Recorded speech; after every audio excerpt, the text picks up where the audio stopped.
말씀은 마태복음 10장 28절부터 42절 말씀입니다. 마태복음 10장 28절부터 42절 말씀.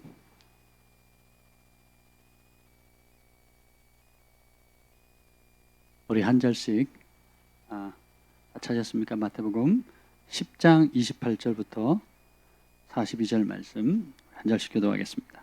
몸은 죽여도 영혼은 능히 죽이지 못하는 자들을 두려워하지 말고 오직 몸과 영혼을 능히 지옥에 멸하실 수 있는 이를 두려워하라. 참새 2마리가 한 아사리온에 팔리지 않느냐? 그러나 너희 아버지께서 허락하지 아니하시면 그 하나도 땅에 떨어지지 아니하리라. 너희에게는 머리털까지 다 세신 바 되었느니 두려워하지 말라. 너희는 많은 참새보다 귀하니라.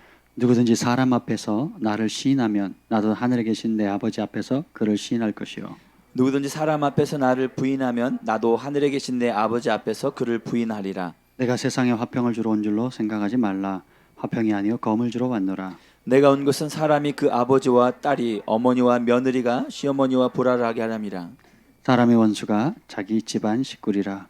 아버지나 어머니를 나보다 더 사랑하는 자는 내게 합당하지 아니하고 아들이나 딸을 나보다 더 사랑하는 자도 내게 합당하지 아니하며 또 자기 십자가를 지고 나를 따르지 않는 자도 내게 합당하지 아니하니라. 자기 목숨을 얻는 자는 잃을 것이요 나를 위하여 자기 목숨을 잃는 자는 얻으리라. 너희를 영접하는 자는 나를 영접하는 것이요 나를 영접하는 자는 나를 보내신 이를 영접하는 것이니라. 선지자의 이름으로 선지자를 영접하는 자는 선지자의 상을 받을 것이요 의인의 이름으로 의인을 영접하는 자는 의인의 상을 받을 것이요. 다 같이요. 또 누구든지 제자의 이름으로 이 작은 자 중 하나에게 냉수한 것이라도 주는 자는 내가 진실로 너희에게 이르노니 그 사람이 상을 잃지 아니하리라 하신. 아멘. 성령 하나님 환영합니다. 이 시간에 오셔서 기름 부어 주시옵소서. 주님의 영으로 우리를 사로잡아 주시옵소서.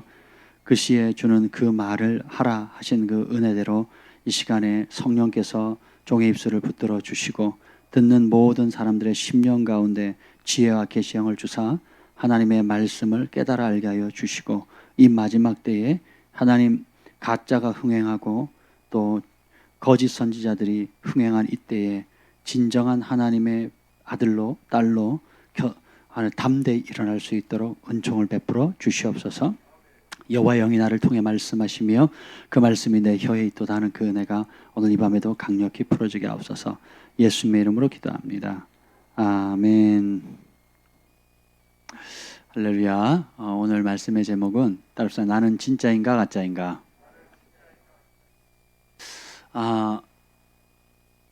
요즘 우리 시대를 이렇게 보면서 오늘도 잠깐 정 목사님과 대화를 나누면서 앞으로는 우리가 정말 목숨을 걸지 않고는 신앙생활을 할 수가 없겠다 하는 그런 시대가 지금 우리가 살아가고 있구나 라는 것을 이제 알게 됐습니다. 지금 이제 최근에 문재인 정부가 들어서면서 그 사악함이 아주 노골적으로 교회를 향해서 핍박하고 절이나 또 다른 기타 종교 기관들도 있고 또 여러 요양기관들이나 코로나 바이러스를 이제 우한 바이러스를 기점으로 인해 가지고 원래는 그걸 뭐라 그러죠? 탄핵됐어야 되는데 탄핵 직전에 이 코로나 사태를 인해 가지고 오히려 교회의 명부를 제출하게끔 만들 수 있는 시스템을 만들고 QR 코드라든지 저 지금 정 목사님께 이제 그 구청에서 이제 공문이 왔잖아요. QR 코드 가입하라고. 그리고 안 하면 공문은 협조 공문인데 안 하면 300만 원, 500만 원 벌금을 강제 집행하겠다는 거예요. 이게 협조입니까? 야, 주원아, 1,000만 원 내놔. 이건 협조해 달라고 하는 거야. 근데 안 내면 강제로 뺏겠다는 거예요. 이건 협조가 아니죠. 협박이지. 이런 깡패가 없죠. 이런 깡패가. 지금 그래서 교회에 있는 모든 소모임들을 없애라 뭐 그랬잖아요. 또 다시 그래가지고 막 이제 대형 교회들이 이제 또 일어나기 시작합니다. 그러니까 피할 길이 없다는 걸 딱 깨달으니까 그제야 소리를 내시잖아요. 되게 마음 아파요, 저는. 정강 목사님 그 어디죠? 사랑제일교회 그때 정강 목사님 그 코로나 직전에 그 들어가시기 직전에 한참 광화문에 그렇게 모였을 때 그분들이 오셔서 한 말씀만 해주셨어도 나라는 이 지경이 안 됐을 겁니다. 교회가 왕국이 됐거든요. 그래서 누구도 우리 교회는 건들지 못할 것이다. 이미 그렇게 큰 아성을 쌓았기 때문에 누구도 감히 건들지 못할 것이다. 종교는 건드리지 못할 것이다. 라고 생각을 했는데 갈수록 더 노골적으로 그 총리가 교회 안수 집사님이잖아요. 그러니까 얼마나 구체적으로 모임을 못하게 합니까? 교회 소모임 하지 마세요 하면 되는데 뭐예요? 성경 공부, 구역 예배, 그 다음에 또 뭐예요? 성가대 모임, 또 통성기도. 무슨 이게 진짜 그러면서 차별금지법은 뭐 통과시키겠다고 정부로 난리를 치고 있고. 그러니까 지금 굉장히 심각한 상태죠. 근데 안수 집사님이 그래요. 안수 집사님이 국무총리가 됐으면 그 교회에서는 뭐라 그랬어요? 우리 교회 요셉 낳았다 그럴 겁니다. 우리 교회 다니엘 낳았다고 그럴 거예요. 그렇지 않습니까? 우리 교회 요셉과 다니엘이 우리 교회 이 시대를 움직이는 다니엘과 요셉과 느헤미야 같은 사람이 일어났다고 기뻐하지 않겠습니까? 또 그 교회가 얼마나 기도하겠습니까? 그렇죠?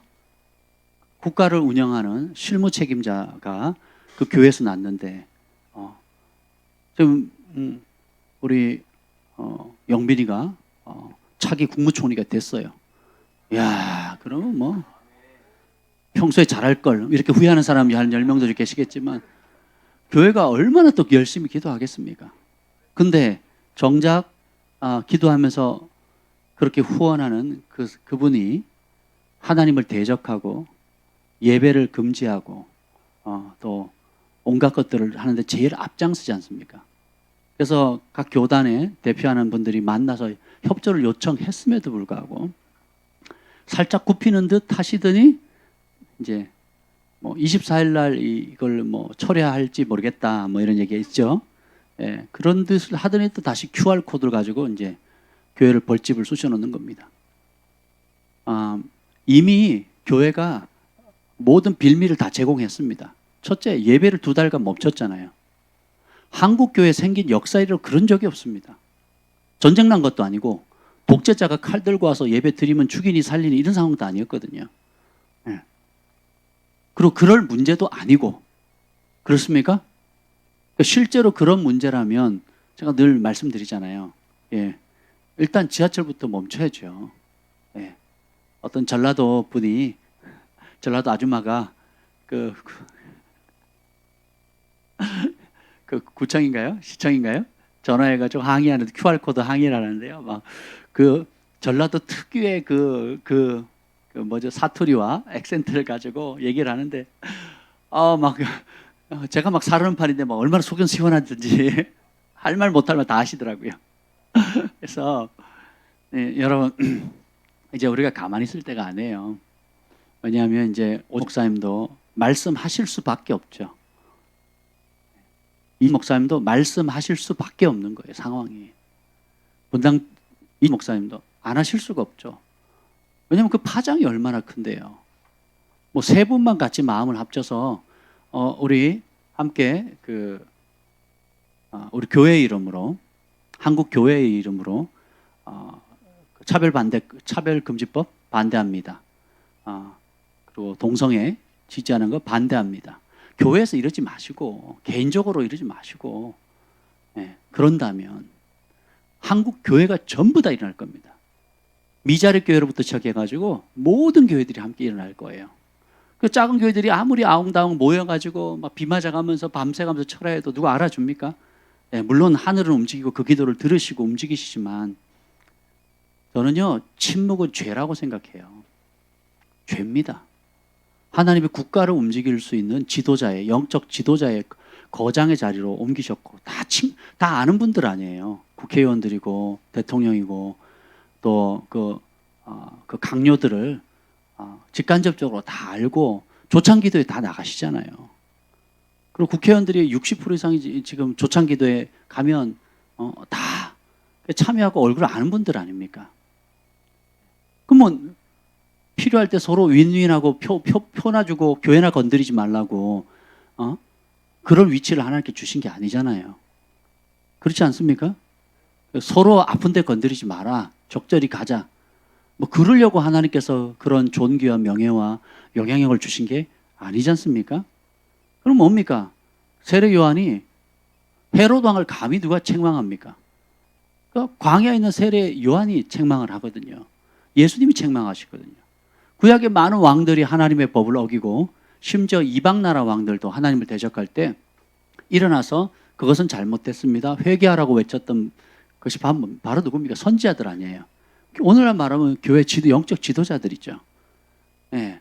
그래서 꿀먹은 벙어리처럼 재갈을 물린 그 강아지처럼 짖지도 못하는 개가 돼버린 겁니다.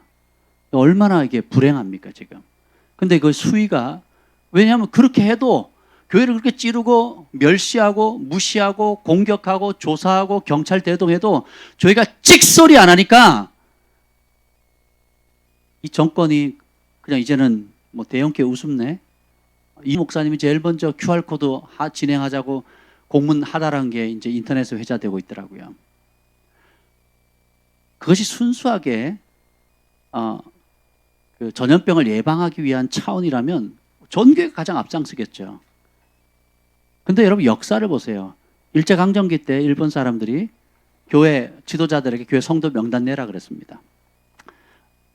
내라 그래놓고 이제 내서 말 잘 듣는 교회는 붙잡아 놓고 내서 말 안 듣는 교회는 담임 목사님들 고문하기 시작합니다. 처절하게 고문시킨 다음에 죽여버렸거든요. 김일성이 6.25 동란 이후에 1960년대 무슨 일을 하냐? 전 교회, 북한에 있는 전 교회, 그때만 해도 교회가 있었죠. 전 교회에 교회 명단을 내라는 거예요. 담임 목사님하고 내라는 거죠. 도와주겠다고. 해놓고는 어떻게 해요? 다 죽여버렸거든요. 그냥 싸그리 삼족을 멸했습니다. 싸그리 삼족을 멸하고 안 내는 사람은 잔인하게 고문하다가 죽여버렸거든요. 그래서 북한이 그때 60년대 이후에 교회 명단 제출하는 그때로부터 북한의 교회는 공식적으로 없어져 버렸습니다. 그리고 지금까지 남아있는 게 가족 중심으로 한 지하교회들이 지하교회예요.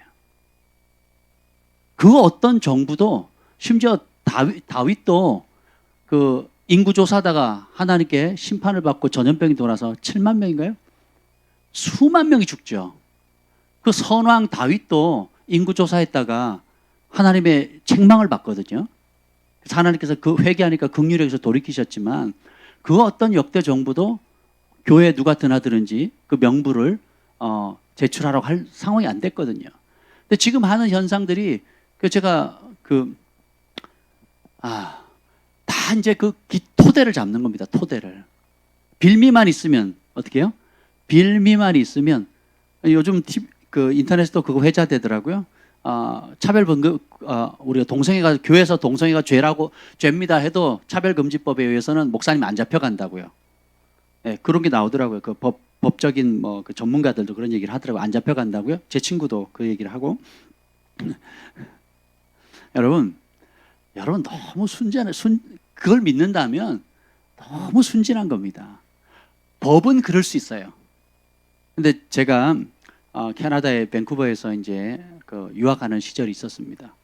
유학 갔는데 다운타운에서 매일 교회가 모여서 데모를 하는 겁니다. 왜 그런 줄 아세요? 차별금지법이 이미 통과돼가지고 동성애가 합법화됐습니다. 예, 그랬더니 어떤 현상이 되느냐?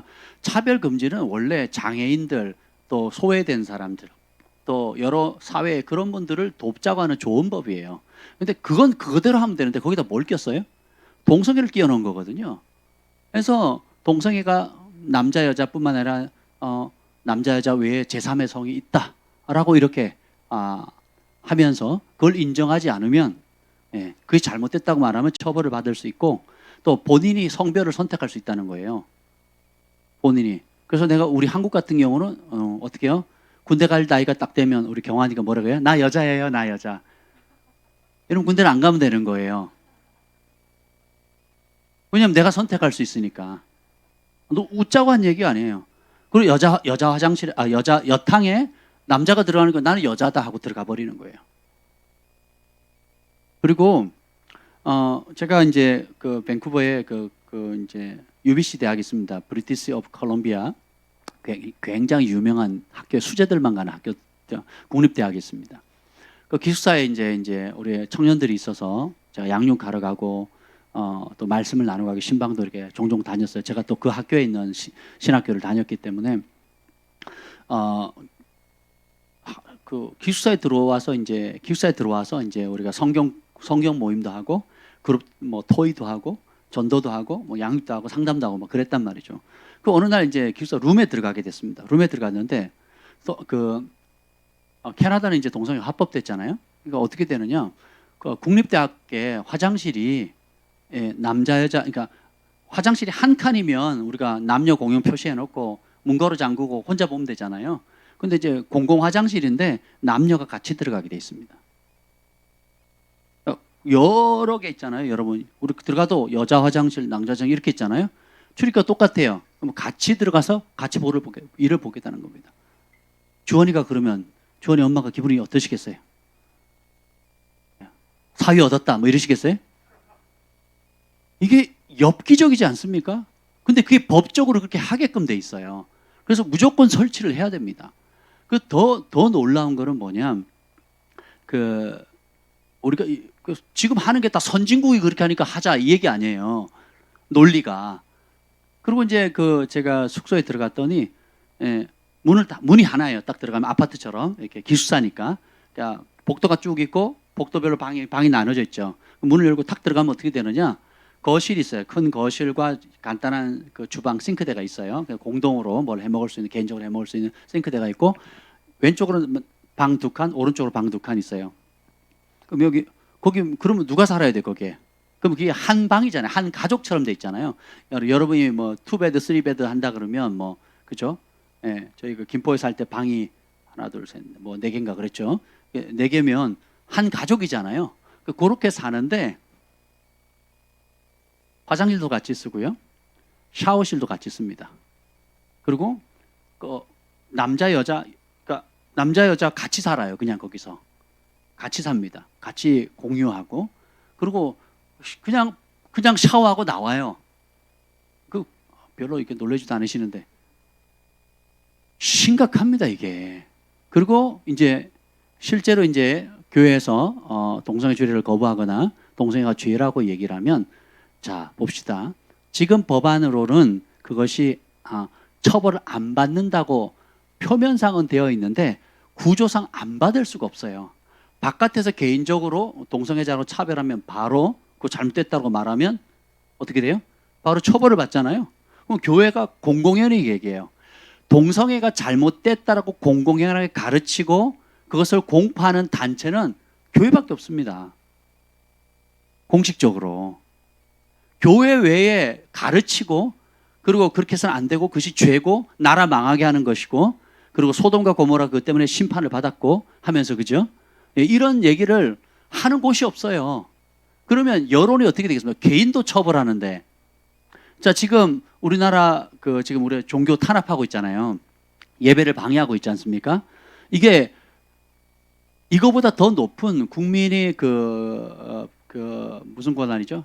마음껏 종교의 자유, 마음껏 예배할 수 있는 그 자유가 있잖아요. 그러니까 그 헌법보다도 더 낮은 행정법이 지금 이렇게 힘을 주는 거거든요. 우리가 헌법 소원 뭐 이렇게 재판 과정은 잘 모르지만 걸고 해가지고 뭐 법정 싸움을 하면 또 무죄로 풀려날 수 있어요. 그러니까 아무 문제 안 되는 겁니다. 그러니까 지금 우리가 하는 행정법 발동해가지고 하는 것들 집회 금지도 교회에서 모이는 건 집회가 아니에요. 예배지. 법적으로 교회에서 모이는 것은 집회지 예배지 집회가 아니에요. 근데 집회 금지 명령권을 발동한 거거든요. 이해가 되세요? 아예 손을 댈 수 없는 영역이거든요. 예.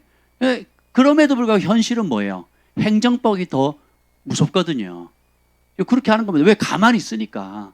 말을 안 하니까. 당하고만 있으니까. 그런 겁니다. 그래서 이거 법대로 해도 말도 안 되는 법이에요. 박근혜 대통령 탄핵시킨 것도 말도 안 되는 거, 재판도 안 끝났는데 탄핵이 된 거잖아요. 그 메인 그 타블렛도 가짜라는 게 법적으로 검증이 됐고, 그래 안 그래요? 그 모든 것들이 다 가짜인데 전혀 다른 이유로 탄핵을 시킨 거예요. 뭐예요? 촛불로 으쌰으쌰 해가지고. 야, 세상이 이렇게 호떡 뒤집듯이 냄비 끓듯이 팍 끓었다가 팍 씻는 그런 민족은 진짜 우리나라 같이 이런 민족도 있을까 싶어요. 근데 거기에 다 이제 움직이는 겁니다. 예, 그 이유가 교회가 소리를 안 내서 그래요. 예, 이제는 그 소리를 말할 때입니다. 제가 아는 목사님이 또 TV에 또 나오시더라고요. 이런 집회한테 너무 안 가니까, 차별금지법 하는데 너무 안 가니까 한 200명 예상한대. 그래가지고 그냥 성도들 데리고 숫자라도 채우겠다고 갔더니요, 갑자기 마이크를 준 거예요. 하라고. 근데 그날 2,000명이 온 거예요. 2,000명이. 정의당 앞에. 200명 예상하고 왔는데 2,000명이 온 거죠. 정계사 발끈 놀랐을 겁니다. 그리고 이거는 이 법은 무너질 수밖에 없습니다. 예, 이길 수가 없어요. 오히려 교회가 지금 정신 바짝 차리게 하는 거거든요. 예, 그래서 오늘 제가 왜 말씀의 제목을 나는 진짜인가 가짜인가 라는 말씀으로 제목 잡았는데, 그 이유는 우리가 이 마지막 때가 되어줄 수 있도록 이 시대가 하나님께서 왜 이걸 허락하셨을까 곰곰이 생각해 봤어요. 그리고 교회사에 이스라엘이 굉장히 많은 시련을 겪잖아요. 사사시대도 겪고 애굽에 내려갔을 때도 시련을 겪습니다. 가나안 땅에 와서도 주변 그 여부수 족속 무슨 족속들한테 끊임없는 전쟁에 시달리거든요. 그리고 좀 살만하면 외침이 옵니다. 또 이렇게 외부에서 또 오고, 예수님 시대도 마찬가지였고, 사도 시대도 그러고, 교회사 시대에 걸쳐도 끊임없는 시련과 핍박과 박해들이 이 하나님의 백성들에게도 다가오거든요. 근데 전능하신 하나님께서 그것을 완전히 다 막아주실 수도 있는데, 그것이 왜 허용되어지는가? 이것이 바로 이제 하나님께서 우리에게 베푸시는 은총이라는 겁니다. 따라서 평소에는 나도 나를 잘 모릅니다. 여러분이 평소에는 내 신앙이 진짜인지 가짜인지 알 길이 없어요. 평소에는 내가 믿음 좋은 줄 알아. 예. 우리 아이들이 그러더라고요. 액츠 갔더니 아시아연합신학대 갔더니 신학교로 왔는데 신학생들이 아니더라고. 그래요? 또 누가 그러더라고요. 한동대를 갔는데 그 한동대 애들이 다 한동대 그 정신을 가지고 정말 멋진 신앙을 하는 것도 아니라는 거죠. 그러면 그 모든 부흥하는 교회들은 그 설립자가 정말 훌륭한 마음을 가지고 설립을 해서 부흥을 주셔서 많은 사람들이 따르지만 다 설립하신 분의 의도를 따라서 그 기름 부음이나 DNA를 그대로 가지고 순종하는 것 아니지요. 그렇지 않습니까? 똑같습니다. 우리의 삶에도 많은 것들이 있지만 실제적으로 우리의 진짜 모습은 우리가 평안하다고 생각할 때 나타나지 않는다는 것입니다. 그러면 언제 드러나느냐? 내가 예상하지 못하는 그런 상황 가운데 드러나게 됐습니다. 그래서 한번 봅시다. 여기 보면 28절 한번 읽어보도록 하겠습니다. 28절 시작. 몸은 죽어도 영혼은 능히 죽이지 못하는 자들을 두려워하지 말고 오직 몸과 영혼을 능히 지옥에 멸하실 수 있는 이를 두려워하라. 자, 여기 보면 몸과 영혼이 나옵니다. 예수님께서 12제자를 부르시고 10장 1절에 보면 더러운 귀신을 쫓아내며 모든 병과 모든 약한 것을 고치는 권능을 주시니라. 몇 가지 병? 몇 가지 약한 거? 그 모든 것을 고칠 수 있는 권능을 주셨어요. 아멘. 그리고 전파해라. 그리고 천국을 전파해라. 그래서 병든 자 고치고 귀신을 내어 쫓고 온갖 기적을 행해라. 그리고는 어떻게 해요? 심판에 대해서 얘기합니다. 15절에 보면 심판날에 그 복음 받아들이지 않으면 소돔과 고모라 땅이 그 성보다 견디기 쉬울 것이다. 그래서 복음의 핵심이 뭐냐? 그 마무리가 뭐예요? 심판입니다. 심판. 받아들이면 구원이고 거부하면 심판이라는 것을 바울이 벨릭스 총독 앞에서 전했던 복음이 뭡니까? 의와 절제와 심판이거든요. 따라합시다. 하나님이 심판하신다. 네, 그래서 우리가 인생 결산을 맞이할 준비를 해야 된다는 것입니다. 16절 읽어봅시다. 16절 시작. 보라 내가 너희를 보냄이 양을 이리 가운데로 보냄과 같도다. 그러므로 너희는 뱀같이 지혜롭고 비둘기같이 순결하라. 그러면서 예수님께서 파송을 하시는데 내가 너희를 보냄이 양을 이리 가운데 보낸 것 같다. 양의 천적이 누구예요? 이리예요. 그러니까 예수님은 여러분 딱 구원해가지고 나만 구원받고 나만 잘 복받고 살다가 어떻게 나만 쇽 천국 가도록 부르지 않으셨다라는 거예요.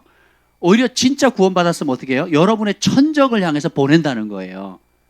그러니까 내가 너희를 보내는 그곳은 너희를 환대하는 곳이 아니다. 구약의 선지자들 보면 어디로 파송받습니까? 그들을 환대하는 곳으로 가요? 아니면 거부하는 곳으로 합니까? 누구죠? 요나가 어디로 가요? 니느웨는 어떤 나라입니까?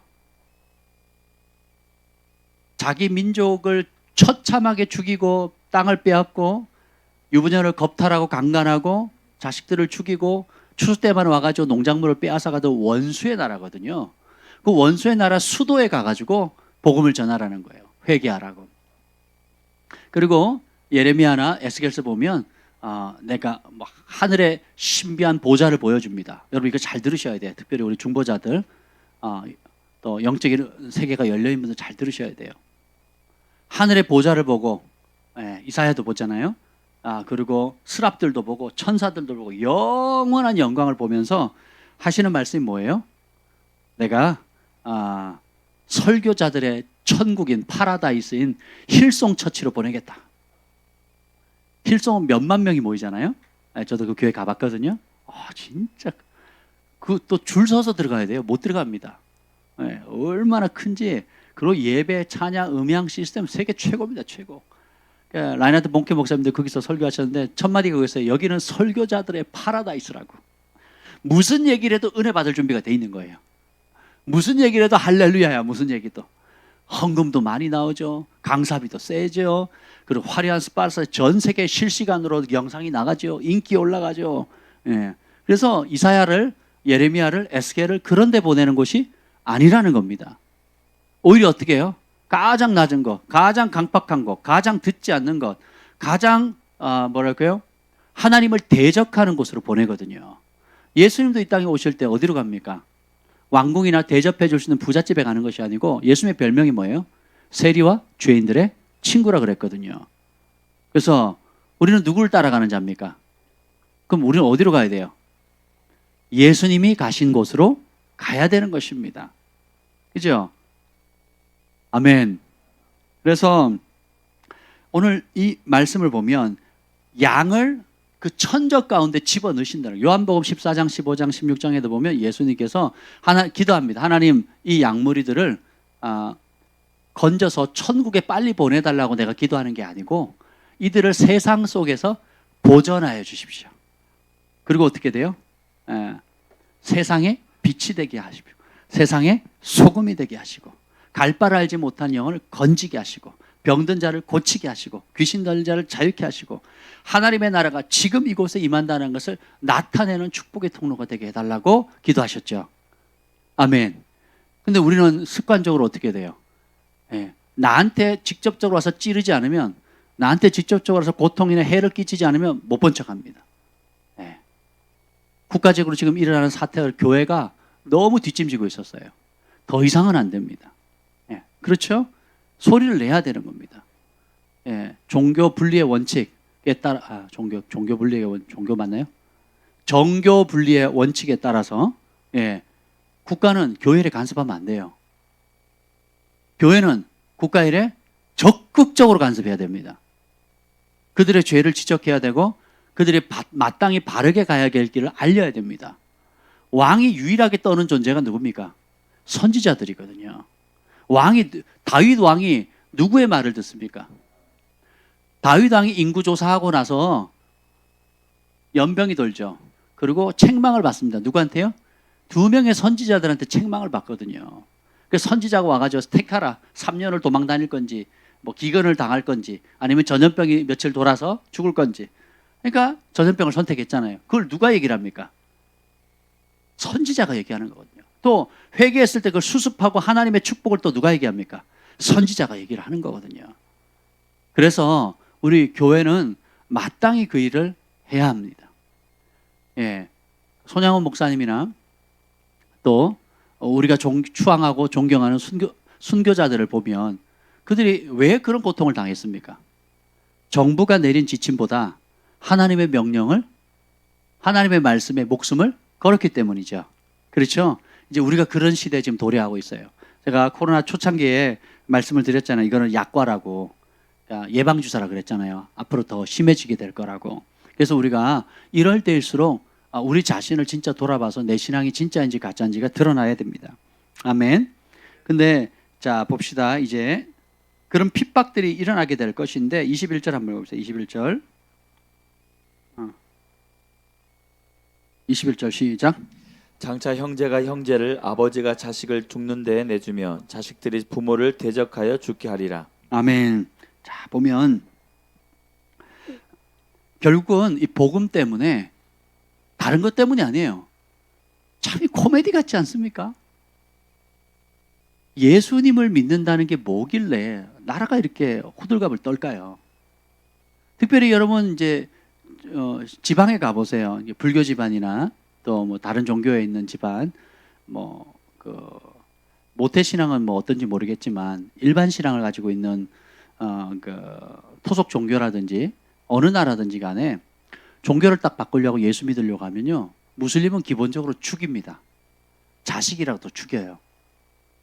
네.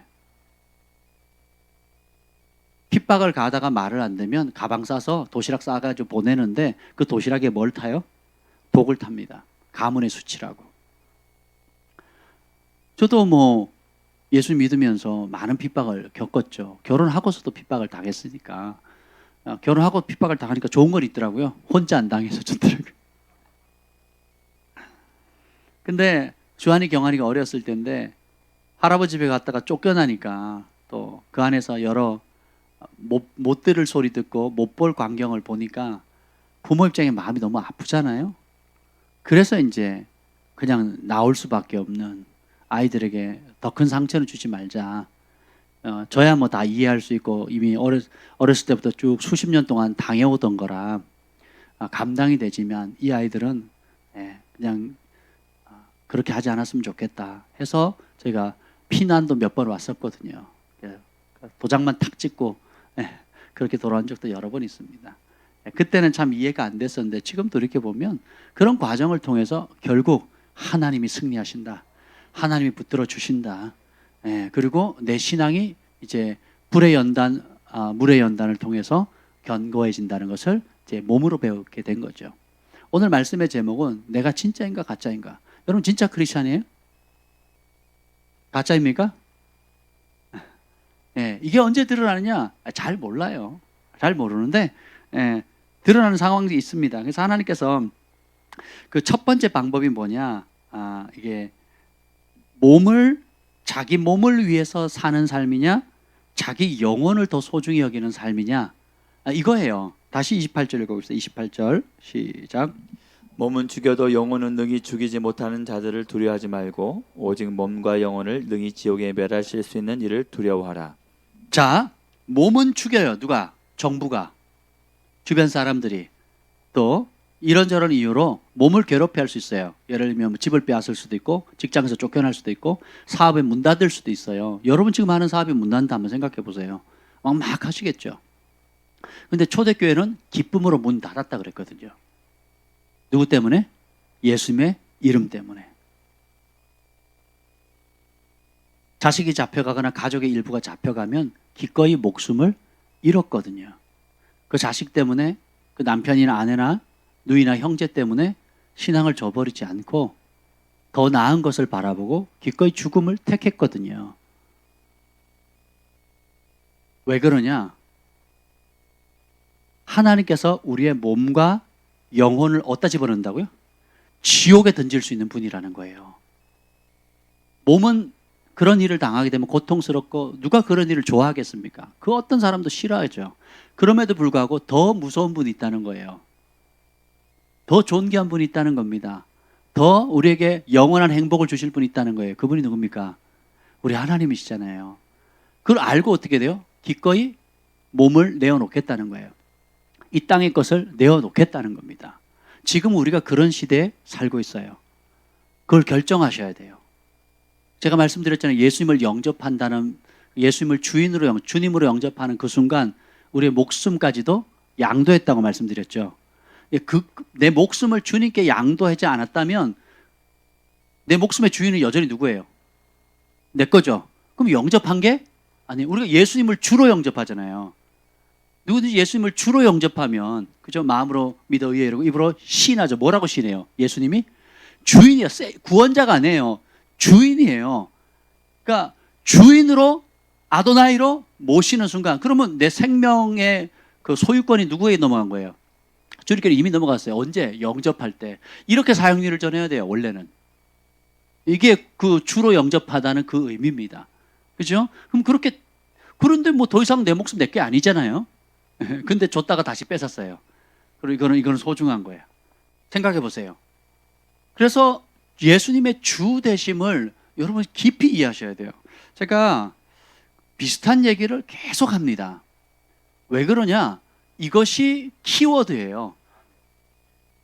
이것이 이 마지막 시대를 통과할 수 있는 열쇠입니다. 주인이 누군지가 확고한지를 스스로 인식 못하면요, 예수님도 심판 때 그래, 야야 너희들 주여 주여 하면서 왜 내 말을 안 듣니? 이러게 하시고, 주여, 마태복음 7장에 보면 주여 주여 하는 자마다 천국에 들어갈 것이 아니고 다만 내 아버지의 뜻대로 행하는 자. 그러니까 주인의 뜻을 모르는 사람은 천국에 들어가요, 못 들어가요? 못 들어갑니다. 조금 성공하고 조금 복받고 어떻게 해요? 누구 마음대로 돈을 써요? 누구 마음대로 계획해요? 누구 마음대로 집 사고 밭 사고 돈 쓰고 밥 사고 뭐 사고 그럽니까? 내 마음대로 하는 거거든요. 그럼 주인이 누구예요? 난 거예요. 케빈 제다이가 굉장히 복을 받았어요. 하나님께 복을 주셨는데 어떤 은혜를 주셨냐면, 심지어는 어느 정도로 받았냐면 개인 제트기를 살 정도의 여력이 있어요. 개인용 제트기를 사고 이렇게 운영할 수 있는, 사는 것도 중요하지만 운영하는 게 더 중요하잖아요. 그 정도로 돈을 많이 벌었단 말이에요. 그리고 이제 지금 세계적인 사역자가 됐는데 여전히 거부입니다. 거부. 거부인데도 불구하고 이분이 어떻게 하느냐? 내가 만약에 소모품이, 만약에 휴대폰이, 예를 들면 휴대폰이 이제 뭐 망가졌다. 그럼 소모품이잖아요. 그럼 어떻게 해요? 새로 사면 되잖아요. 더 좋은 거 최신형 나왔네, 그냥 사면 되죠. 그렇게 안 한다는 거예요. 묻는다는 겁니다. 이분이 사역하는 걸 제가 이렇게 조금 이렇게 봤는데 정말 특별하더라고요. 어떻게 하느냐? 그러니까 눈 뜨면 하루 종일 뭐 한다 그랬어요? 방언기도 한다 그랬잖아요. 근데 방언기를 오래 하다 보니까 하나님 통변을 하게 하셔가지고 방언하면 통변이 되는 거예요. 방언하면 통변이 되고, 그 통변을 통해서 성령의 계시를 받는 거예요. 하나님의 계시를 받는 겁니다. 그날 하루 되어져야 할 거, 뭘 해야 될지, 뭘 하지 말아야 될지, 어떤 사람을 만나야 될지, 만나지 말아야 될지. 그래서 설교하다 말고 스미스 위글스워스가 그렇게 사역을 했거든요. 스미스 위글스의 책을 보면 본인이 방언하고 통변합니다. 근데 똑같이 그렇게 사역을 하더라고요. 그래서 하루 종일 자기를 방구석에 처박아 놔도 자기는 너무 바쁘대요. 하나님과 대화하느라고. 왜냐하면 방언이 되고 내 영이 하나님과 교통하고 또 통변이 되니까 어떻게 돼요? 그걸 통변하고 하나님 뜻을 알죠. 그러니까 하나님 알아가죠. 그러니까 하나님 배워가기도 너무 시간이, 하루가 잘 지나간다는 거죠. 부부가 하루 종일, 하루에 보통 적게는 그러니까 시간 여유만 있으면 14시간, 14시간을, 15시간을 부부가 그냥 방언으로 기도한대요. 그러면 서로 막 통변되잖아요. 통변되면 그걸 하나님을 배워가고 알아가고, 또 하나님께서 뭔가를 원하시면 순종하고, 또 저 사람 주의하라 그러면 주의하고, 어딜 가라 그러면 가고. 그래서 아주 조그만 모임에도 가시고 아주 큰 모임에도 안 가시고, 그리고 물건 하나 사는 것도 그 거부가 허락받고 쓴다는 거예요. 허락받고. 왜요? 주인이 바뀌었거든요. 주인이 바뀌었거든요. 이게 모든 삶의 영역이 달라지는 겁니다. 조그만 물건 하나도, 그분이 그러시다, 저는 조그만 물건 하나도 내 마음대로 안 삽니다. 그리고 소모품이니까 당연히 그냥 와서 써야 되지만, 뭐 더 좋은 거 살 수 있고 내 취향에 맞는 거 쓸 수 있지만 반드시 주님께 여쭤봅니다. 그럼 주님께서 그런 해답을 주신다는 거죠. 브라더 로렌스 형제가 쓴 그 하나님의 임재 연습하는 책도 보면 끊임없이 24시간 주님과 연결되어 있잖아요. 우리 김 목사님도 초창기 20년 전에 성령의 처음 방문을 받고 하루 24시간 성령님과 대화하는 거예요. 베니 목사님도 처음 성령 받고 1년을 24시간 성령님과 질문하면 답하고 이런 관계를 가졌거든요. 지금 그런 분들이 꽤 많습니다. 우리를 그 자리로 초청하고 계시는 거예요. 그래서 이 마지막 때는 이 핍박을 이기는 열쇠가 뭐냐? 사랑으로 죽음을 이긴다 그랬잖아요. 그러니까 친밀함으로 말하거든요. 내가 이미 경험하고 살아 계시고 나를 이토록 사랑하시고 붙들어 주신 그분을 내가 경험했는데 맛봤는데 그분의 음성을 들은 내가 어떻게 부인하겠어요? 천국을 봤는데 지옥의 비참함을 봤는데 내가 이 몸뚱아리 하나 유지하려고 세상에서 한번 출세 한번 해보겠다고 손해 좀 안 보겠다고 또 뭐 무슨 미련이 있다고 거기에다가 세상 썩어질 것에 대해서 미련 두지 않는다는 거예요. 이게 진짜 하늘의 사람입니다. 진짜 거듭난 사람들이 특징이에요. 그래서 이 진짜인 사람 첫 번째 특징이 뭐냐면 자기 영혼을 위해 사는 사람이에요. 남은 둘째치고 일단은 자기 영혼부터 살아야 되지 않겠습니까? 그럼 천국을 믿으세요? 지옥은요? 믿습니까? 이야, 그러면 벌써 생각이 달라지겠죠? 그러면 어떻게 되면 지금은 그 워밍 리허설. 본선은 따로 있어요. 지금 우리 이 땅에 살면 70 강건하면 80인데 이거는 리허설. 이 땅에서 한 그걸 통해서 어떻게 돼요? 마치 이거 어떻게 축구 후보생들을 뽑잖아요. 제가 검도할 때 뭐 저는 이제 축구 검도 둘 다 마음에 들지만 검도를 할 때 많은 학생들을 뽑습니다. 체격 조건이 좋고 운동을 잘하는 학생들을 뽑아요. 똑같이 가르치고 똑같이 훈련을 시킵니다. 그래서 연습할 때 연습 시합도 시키고 체력장도 시키고 또 팀워크를 잘 하는지 순종을 하는지 절제하는지 이런 걸 다 본 다음에 어떻게 해요? 연습한 다음에 그 중에서 뽑거든요. 그래서 학교 대표를 뽑습니다. 그 학교 대표를 이제 도민체전에 가서 또 각 학교에서 온 사람들도 시합을 해가지고 개인전을 내서 뭐 16강, 32강전, 16강전 뭐 쭉쭉 해가지고 결국 마지막 남은 사람들 한 20명을 또 뽑아요. 그 중에. 그 중에 제가 1등을 했거든요. 믿거나 말거나. 그리고 이제 그 20몇 명의 도대표를 뽑아가지고 따로 3개월간 집체를 합니다. 집체를 해서 거기서도 우리가 그 주전이 우리가 7명 뛰거든요. 7명. 7명 뛰니까 20몇 명 중에서도 7명에서 예비하자 해서 한 12명까지 추스려요. 그러면 또 몇 명이 또 탈락되죠. 제 친구 봉화지경 걸려가지고 탈락됐거든요. 되게 막 울면서 갔어요. 결국은. 도대표가 자기 소원이었는데 이 봉화지경 걸려가지고 발바닥이 다 고름이 차가지고 그래서 울면서 가더라고요. 울면서. 예. 그러면 그 남은 한 10명에서 12명 선수들 가운데서 주전이냐 후보냐 또 나눠지거든요. 예. 예. 그래서 그 고르고 뽑힌 7명의 사람만 이제 전국체에 나가서 시합을 할 수 있는 겁니다. 예. 이 땅의 삶도 그와 유사하다라는 거예요. 그래서 결국은 여러분들이 하나님 앞에 지금 어떻게 그 말씀대로 순종하느냐, 부르심을 발견하는 데 관심이 있느냐, 몸의 사욕을 쫓아서 애굽의 욕망을 쫓아갈 거냐, 아니면 그보다 중요한 영의 다스림을 받는 것에 훈련이 되어져서 모든 영들의 아버지신 하나님께 순종하는 법에 그리고 그분의 뜻을 따라서 순종하는 것에 익숙해졌느냐, 얼마나 그분을 사랑하는 법을 배웠느냐 하는 이런 모든 것들을 통해서 어떻게 해요? 여러분 각기 상급이 주어진다는 겁니다. 아멘. 그러면 생각 자체가 완전히 달라요. 진짜는 생각 자체가 틀려져요. 그러니까 두려워할 것을 두려워하고 두려워하지 말아야 될 것을 두려워하지 않습니다. 근데 보통 사람들은 뭘 제일 두려워하느냐? 먹고 사는 거예요. 따라합시다. 몸을 두려워한다. 그러니까 내 몸뚱아리 하나 지키는 거 입에 풀칠한다 그러잖아요. 입에 풀칠해야 되지 않겠습니까? 하면서 신앙을 양보합니다. 말씀을 저버려요. 그리고 두려움에 빠집니다. 여러분 두려움에 잡히는 삶을 살면 두려움에 잡힌 삶을 보면 굉장히 이번 코로나 때 보면 세상 사람들이 얼마나 많이 두려움에 사로잡힌지 알죠? 버스에 할아버지들이 막 치고받고 싸우고 마스크 썼다 안 썼다 이걸로 치고받고 싸우고요. 버스 운전사를 패거나 버스 운전사가 또 그렇게 한다거나 마스크가 무슨 치료제입니까? 마스크가 백신이에요? 예, 쓰는 게 예의죠. 근데 그걸 안 썼다고 해서 치고받고 싸울 거리냐고요. 그런 것도 아니잖아요. 그렇지 않습니까? 예, 서로를 위해서 써주는 게 예의지요. 예. 그렇게 하는 게 예의고 마땅한 바인데 한번 생각해 보세요. 근데 왜 그렇게 과잉 반응할까요? 두려움 때문이거든요. 여러분의 삶 가운데 예수님을 탁 빼보세요. 보호자가 없어집니다. 공급자도 없어져요. 지혜도 없어집니다. 갈 바도 알지 못해요.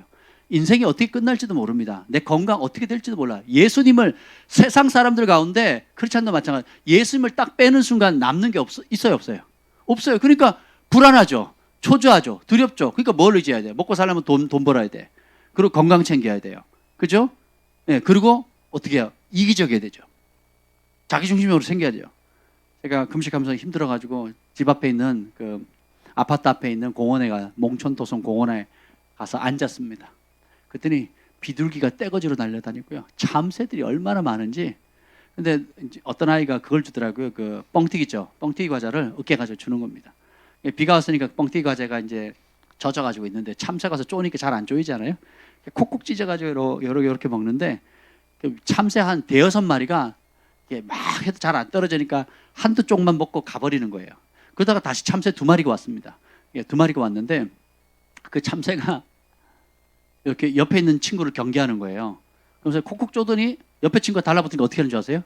그 큰 거를 한 요만한 그걸 입에 물더니 물고는 딴 데로 쭉 날아가는 거예요.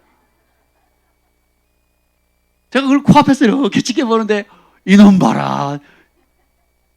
사업하면 진짜 잘하겠다. 그런 생각이 들어요. 아니, 왜냐면 제가 의자에 앉아가지고 앞에 떨어진 걸 이렇게 보고 있잖아요. 저 한 열댓 마리가 왔다 갔거든요. 열댓 마리가 콕콕 쪼고 안 되네. 그러고 이제 한두 번 쪼아먹고 그냥 갔는데 요 한 놈은 그 큰 거를 입에 물고 주르륵 날아가 버리는 거예요. 그래가지고 탁 챙기는데, 야, 우리 세상 사람들, 우리 인간이 보호해 주시고 공급해 주시고 지켜 주시고 인도해 주시고 생명 주시고 하시는 그 예수님을 탁 빼버리는 순간 저 꼬라지 나겠구나. 자기밖에 모르고 내가 스스로 나를 지켜야 되고 스스로 벌어야 되고 스스로 보호해야 되고 내가 가족 부양해야 되고 내 건강 내가 챙겨야 되고 그러니까 여유가 있어요, 없어요? 네. 여러분 돈을 열심히 한다고 돈이 여러분 원하는 만큼 모입니까? 안 되잖아요. 그러니까 어떻게 해요? 또 두렵죠. 또 정부는 유일하게 삶의 기준이 뭐예요? 일반 사람들의 삶의 기준이 뭡니까? 뉴스잖아요, 뉴스. SBS, KBS, MBC, JTBC 온갖 걸 다 돌려도 결국은 뭐예요? 나라 망한다는 거예요. 나라 망한다. 나라 안 된다는 거예요. 헬반도 요즘 또 그러더라고요. 헬반도, 헬조선 막 그러잖아요. 야, 진짜. 그러니까 우리가 얼마나 풍요롭고 복을 받았고 전 세계 10대 강국이고 그리고 건강하고 의료 시스템이 잘 돼 있고 의료 보험이 잘 돼 있고 자동차나 그 민족의 청결 상태라든지 민족성이라든지 자부심을 가져도 최고의 프라이드를 가져도 아깝지 않은 민족이 대한민국입니다. 아멘. 근데 이놈의 썩을 뉴스가 국민성을 다 파괴시키는 거거든요. 분열시키고 쪼개고 가치 없고 이렇게 그리고 맨날 나쁜 소식만 전하잖아요. 그러니까 그것만 하니까 뭐 확진자 수가 어떻고 저쩌고 막 몇만 명이고 어쩌게. 그래서 몇 명 죽었는데 어제까지 296명이더라고. 296명. 그죠? 사망자는 더 이상 잘 안 늘잖아요. 그죠? 296명이요. 교통사고로 죽는 사람이 더 많습니다. 암으로 죽는 사람은 그보다 더 몇 배로 많고요. 독감으로 죽는 사람은 더 몇십 배로 많습니다. 몇십 배로. 그러면 자동차 사고가 나서 죽는 사람이 더 많으니까 자동차 다 문 닫고 공장 문 닫게 해야 됩니까? 이게 두려움이 주는 힘이에요. 힘이. 사단이 어떻게 거짓의 압이잖아요. 예. 저희가 패밀리 캠프 간다 그랬더니 제가 실수로 저희 어머니께 얘기를 해버렸어요. 지나가는 말로. 야야 그러면 되나? 그래서 제가 더 이상 얘기 안 했습니다. 어머니 걱정하지 마세요. 청정지역입니다. 청정지역. 더 이상 말씀 안 하시더라고요. 생각해 보세요. 교회 권사님이시거든요. 근데 그럼 그걸 누구한테 배웠느냐? 목사님한테 배웠거든요. 정부에 협조해야 된다고. 정부에 협조할 열정 절반만 가지고 하나님께 좀 관심 가지면 얼마나 좋겠습니까? 정부 눈치 보는 그 마음에 반만이라도 하나님 마음 눈치를 좀 볼 수 있다면 한국교회가 어떻게 되겠습니까? 그게 없으니까 어떻게 돼요? 두려워하지 말아야 될 걸 두려워하게 되고, 정작 우리의 영혼과 몸뚱아리까지도, 지옥도 몸도 가거든요. 우리 김 목사님 간증했잖아요. 몸에 구멍이랑 구멍으로 벌레나 지네나 다 들어갔다 나왔다 한다고. 몸도 가거든요. 몸도. 우리가 부활할 때도 영혼만 부활하는 게 아니에요. 몸도 부활하거든요. 몸도. 영혼, 육, 이 모든 게 부활하거든요. 그러니까 영생도, 그 영원한 행복도 영혼, 육을 온전히 가지고 누리게 되는 거고, 예수님 부활하시자마자 제자들을 생선 구워놓으시고 식사를 하시잖아요. 예, 딱 만졌는데 그 생선을 잡았는데 손이 막 싹 생선으로 사라져버리고 뭐 이러지 않았잖아요. 그렇잖아요. 아무리 먹고 싶어도 안 잡혀. 생각해보세요. 이게 뭐 하는 짓이야. 뭐 이게 그렇게 하지 않으셨거든요.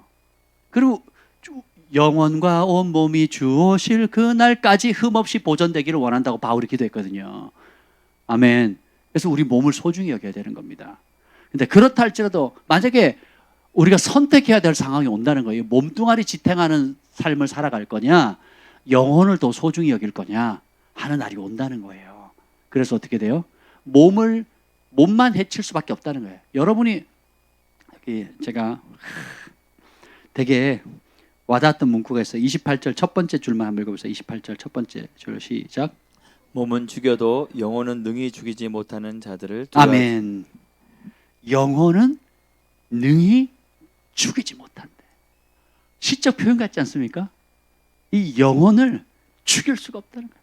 우리가 주님을 사랑하는 영혼, 주님을 향한 사랑, 그리고 주님께 한 헌신, 이것을 죽일 사람이 있다 없다? 없다라는 거예요. 우리가 거듭나고 주님을 사랑하고 뜻을 정해서 그 좁은 길 가면 우리 안에 계신 성령님께서 시기할 정도로 우리를 사랑하시는데, 그 사랑에 매료되면 우리의 영혼을 빼앗아갈 자가 없다라는 겁니다. 근데 이걸 모르는 사람들은, 일반 세상 사람들은 그걸 모르니까 어떻게 돼요? 그냥 몸이 이끌리는 대로 가는 겁니다. 그리고 몸에 위협이 온다, 다 무너집니다.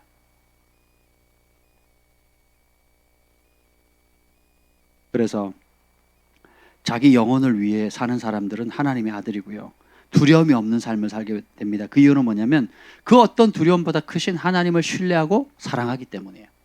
그 어떤 두려움보다, 그리고 그 어떤 전염병이나 재정적인 위험이나 관계의 어려움이나 이런 걸 통해서 온다 할지라도 몸이 중요한 게 아니라 뭐가 중요하다고요? 영혼이 중요한 거예요. 그러면 주님께서 어떻게 해요? 영혼을 소중히 여기면 영혼뿐만 아니라 몸까지도 부활을 시킬 때 존귀 있게 하셔요. 근데 몸만 중요하게 여기죠. 그럼 어떻게 됩니까? 몸뿐만 아니라 영혼까지도 지옥에서 고통받게 되는 거예요. 이걸 깨달으라는 것입니다. 진짜인 사람은 두려움 없는 삶을 살아요.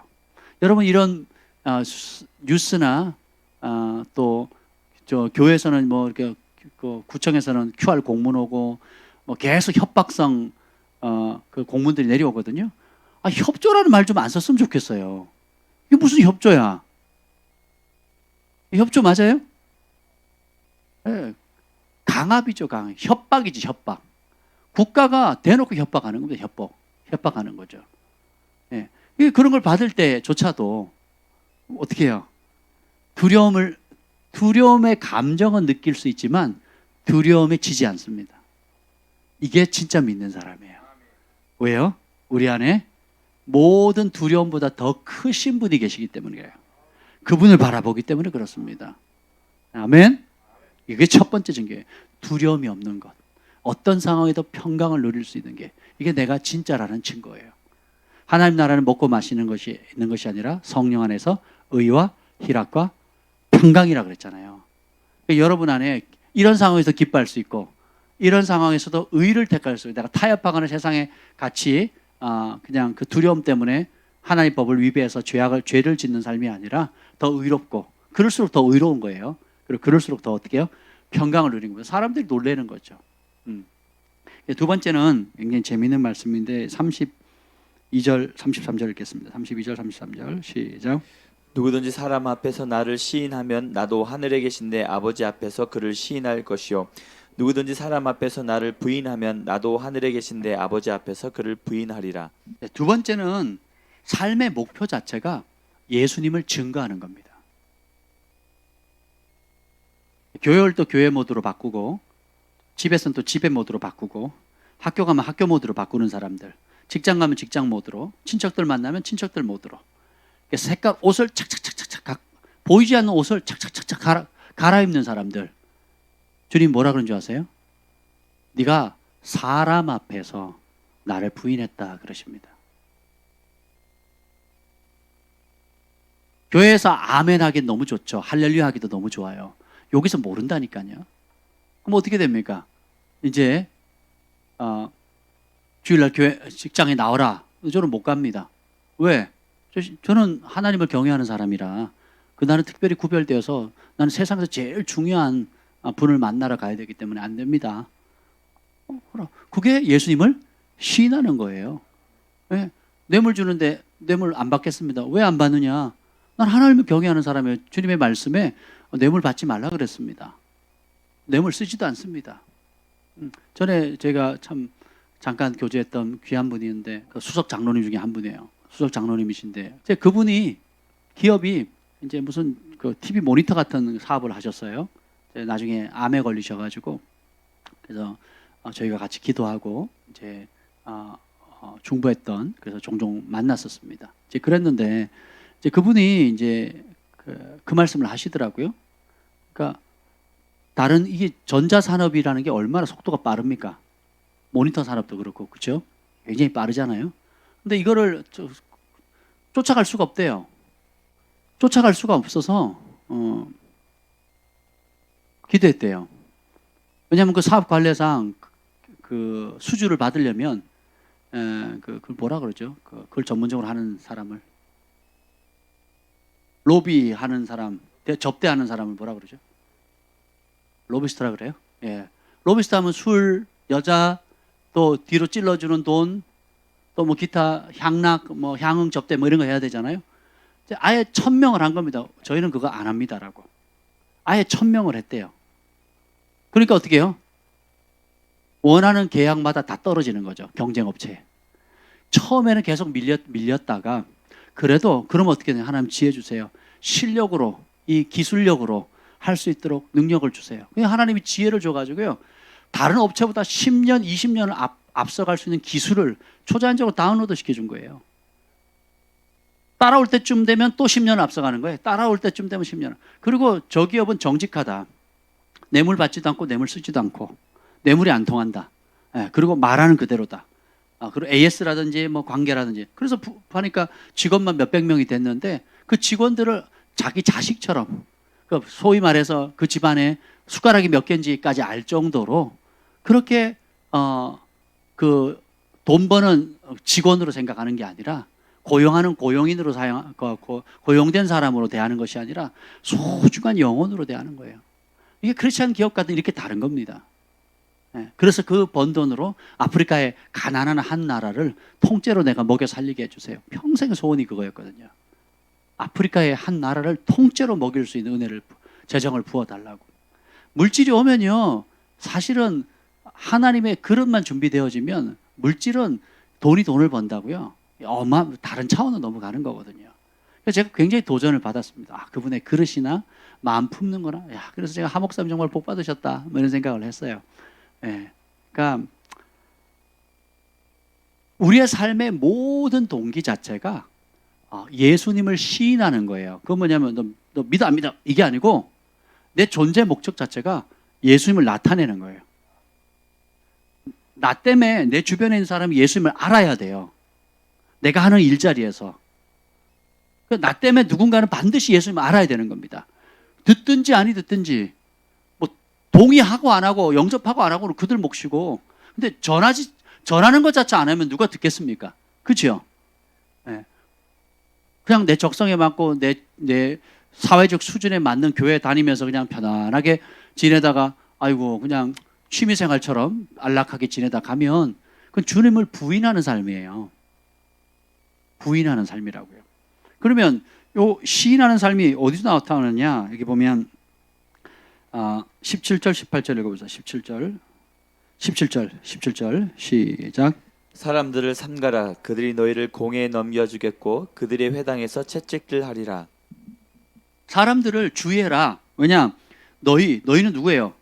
예수님께서 파송한 사람들, 예수님의 진짜 사람들.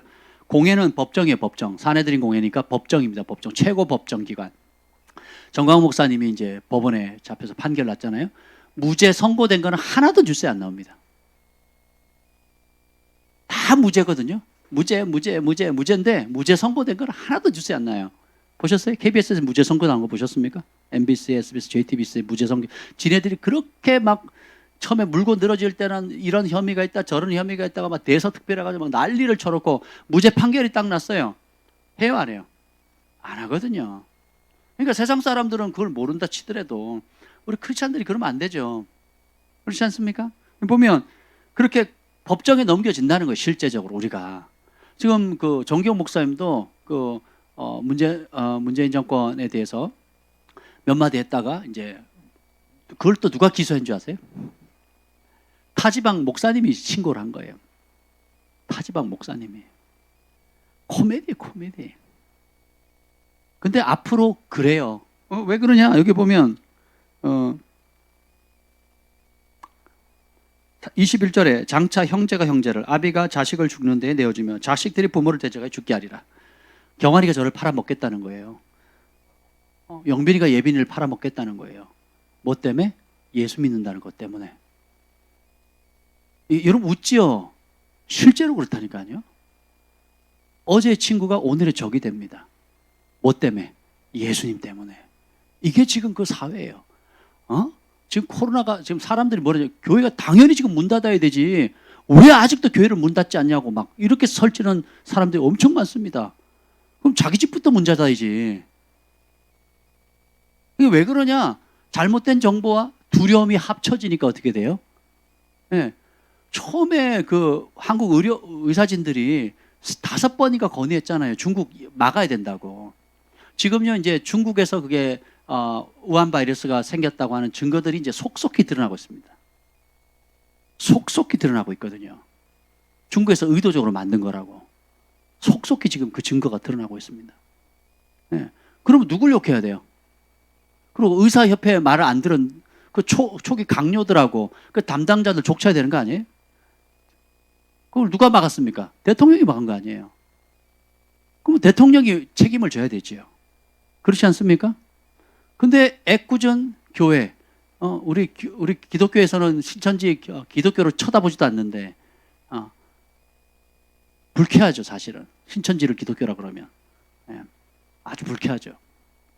예, 그럼에도 불구하고. 보세요. 이런 법정에 넘어가, 그래서 정기용 목사님도 검사한테 계속 신문을 받았어요. 굉장히 괴로움을 당하셨습니다. 예. 근데 회당에서 채찍질 당하고, 회당은 교회거든요. 오늘로 말하면 예배하는 곳이잖아요. 말씀 듣는 곳이잖아요. 회당에서 채찍만 안 돼요.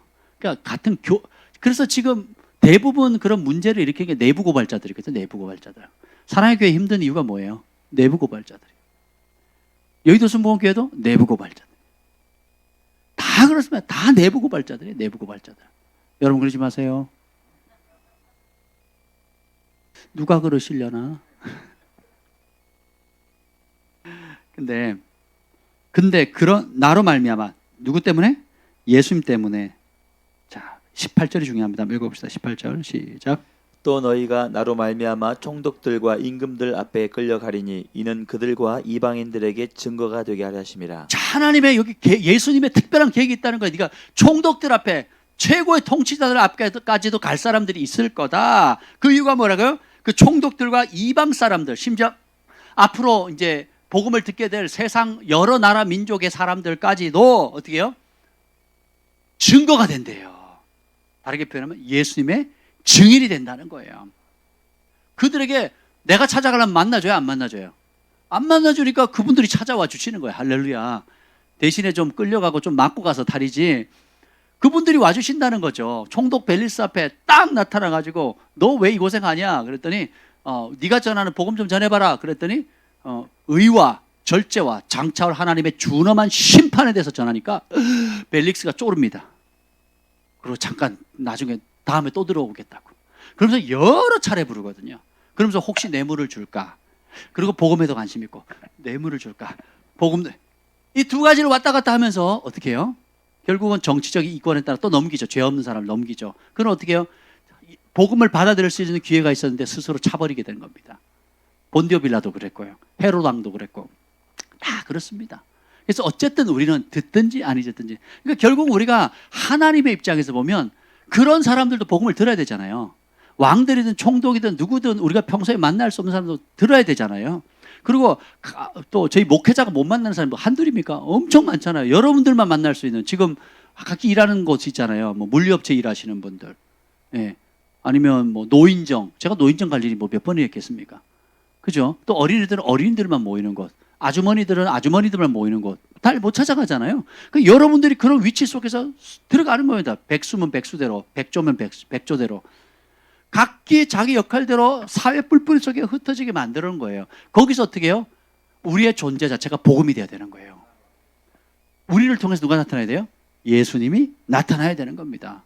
그러면 또 뭐라고 욕하고 또 조롱하면 뭐 예수님도 귀신의 왕 바알셉을 짚었다 그랬다면 우리는 뭐 아무것도 아니죠. 그래서 나로 인하여 따라서 나로 인하여 욕하거나 박해를 받거든 기뻐하고 즐거워라 하늘에서 상급이 크민이라.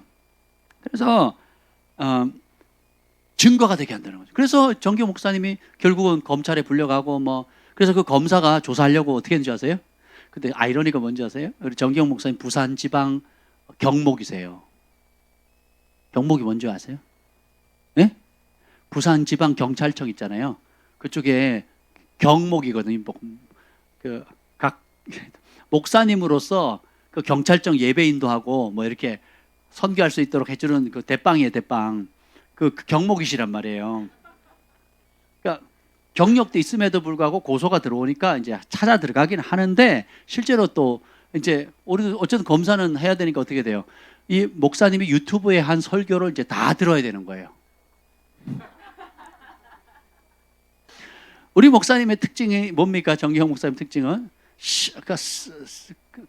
시퍼런 칼날 같은 말씀을 전하잖아요. 두 번째, 경상도 액센트가 너무 강해서 못 알아들어요. 그러니까 못 알아들으니까 한 번 들으면 될 걸 두 번, 세 번 들어야 되는 거예요. 그러니까 집중적으로 예수님의 말씀을 들을 수밖에 없어. 누가? 검사가. 그래서 듣더니 내린 결론은 검사님, 목사님 설교한 대로 꼭 사십시오. 이게 복음이라면 저도 믿고 싶습니다. 정말 목사님은 이 시대에 정말 귀한 종입니다. 하면서 검사가 칭찬한다니까요. 그러면서 검사가 빠져날 길을 알려줬다니까요. 검사가 빠져나갈 길을 알려줬다고요. 요런 거는 내리시고 저런 거 요렇게 하시면 고소를 해도 피할 수 있으니까 다음부터는 요렇게 저렇게 요렇게 하시면 됩니다. 그래서 그렇게 하셨잖아요. 할렐루야. 원수는 죽이려고 했지만 그걸 위해서 검사가 복음을, 그 정기영 목사님 설교가 또 길잖아요. 그 검사가 하면 제가 목사님 설교 다 들었습니다. 아마 그날 밤 성령 세례 받았을 거예요. 하나님께서 저와 여러분을 그렇게 쓰시기를 원하시는 거예요. 우리는 그냥 경찰서 안 가면 좋을 것 같고 손해 안 보면 좋을 것 같고 좀 어려우면 안 되고 몸이 고생 안 하면 좋을 것 같은데 주님은 그렇게 하지 않는다니까요.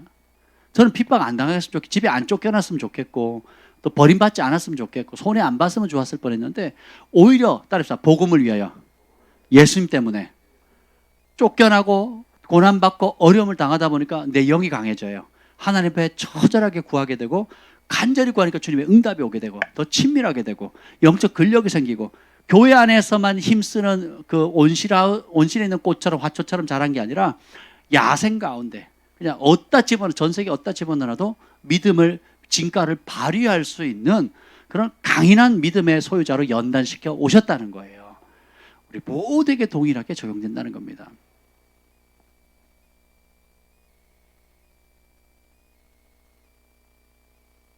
(22절) 읽겠습니다. 시작.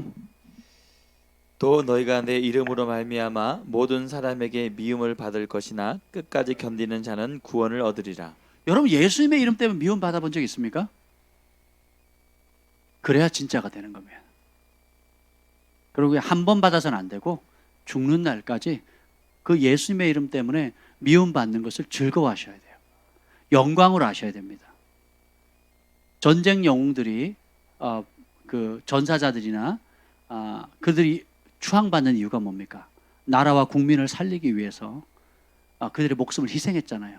그러니까 그 후손들에까지 우리가 존경하고 국가에서 보훈처에서 보상을 해주지 않습니까? 이 땅을 살아가는 동안에 예수님과 그분의 복음을 위해서 우리가 욕먹고 손해보고 집을 빼앗기고 직장에서 쫓겨나고 또 잘 곳이 없고 매맞고 헐벗고 누명을 쓰되 욕하지 않고 욕을 듣되 욕하지 않고 또 사랑으로 섬길 이 모든 것을 하나님께 다 기억하셔서 천국의 영웅들이 됩니다. 천국의 영웅들이 되는 거예요. 믿음의 눈으로 봐야만 그 세계를 갈 수가 있는 겁니다. 근데 뭐 그게 그 영혼이 뭐가 중요해? 내 몸이 중요하지. 당장 내가 지금 밥 벌어 먹어야지. 밥을 먹어야지. 그지? 그래서 수지가 훈섭이한테 돈 벌어와! 언제까지 방바닥에 붙이고 있을 거야? 이제 이렇게 쪼아대면 훈섭이가 어떻게 돼요? 네, 돈 벌어와야 돼요.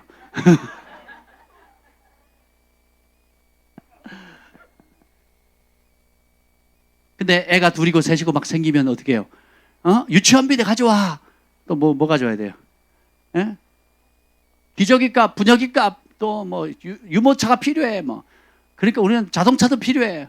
집이 필요해야지. 좁아, 넓어 막. 평생 이제 앞으로 쪼아댈 거거든요. 두 사람이 그렇다는 게 아니라 우리 인생이 그렇다는 거예요. 우리 인생이 예수님이 없으면 몸을 추구하는 삶을 살면 그러면 애들이 없으면 없다고 그래. 생기면 생긴다고 막 이제 기저귀값, 몸값 하면서 빚이 졌으니까 또 빚이 없으니까 돈이 없으니까 돈이 있으니까 돈이 남아 도니까 또 사고 치고. 그러니까 몸만을 추구하는 삶을 살면 그렇게 살다가 결국은 어떻게 돼요? 주님을 부인하는 삶이에요. 그게. 그 모든 것을 주신 그 복을 주신 이유가 뭐예요? 예수님의 증인되라는 거예요. 오늘 거기 보면 그런 상황 가운데 성령님의 역사가 나타나죠. 여기 보면 19절 20절 쭉 읽겠습니다. 19절 20절 시작.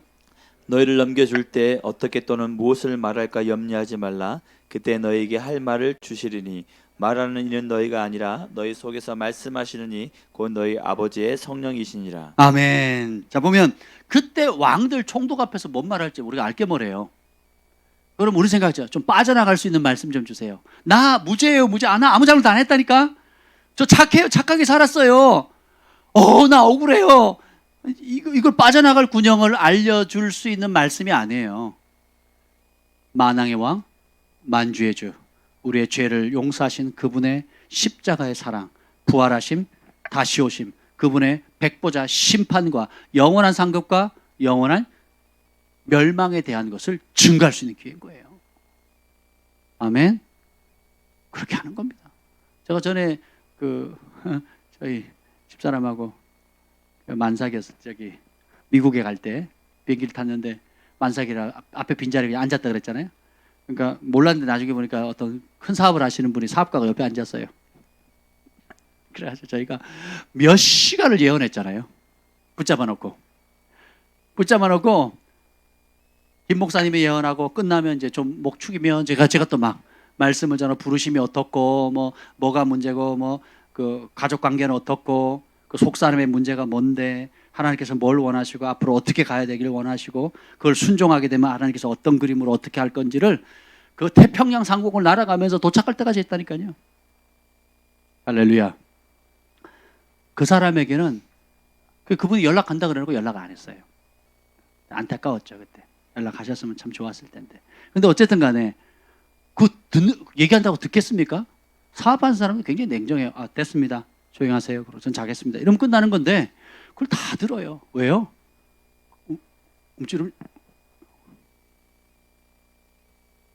처음 보는 사람이 비행기 그 높은 상공에서 자기 과거를 얘기하고 지금 고민하는 문제를 얘기하고 앞으로의 비전을 꿈과 비전을 얘기해 주니까 막 이러고 가는 거예요. 이러고. 이게 하나님의 능력이 우리 안에 성령께서 하시는 역사예요. 증인되라는 거예요. 증인되라는 거. 예수님이 그렇게 놀라운 계획을 가지고 계시다라고. 증인되라는 거예요. 증인되라는 거. 근데 이걸 부끄러워하고 사람들 앞에서 누구든지 사람 앞에 나를 시인하면 하늘에 계신 아버지께 나도 그를 시인할 거고, 누구든지 누구 앞에서? 사람 앞에서 나를 부인하면 나도 하늘에 계신 내 아버지 앞에서 그를 부인하리라. 여러분 매일 누구 만납니까? 사람 만나잖아요. 왜 만나요? 주님 왜 만나라고 붙이셨습니까? 예수님을 시인하라고, 예수님 증거하라고, 사랑으로 섬기고 교리를 전하라는 게 아니에요.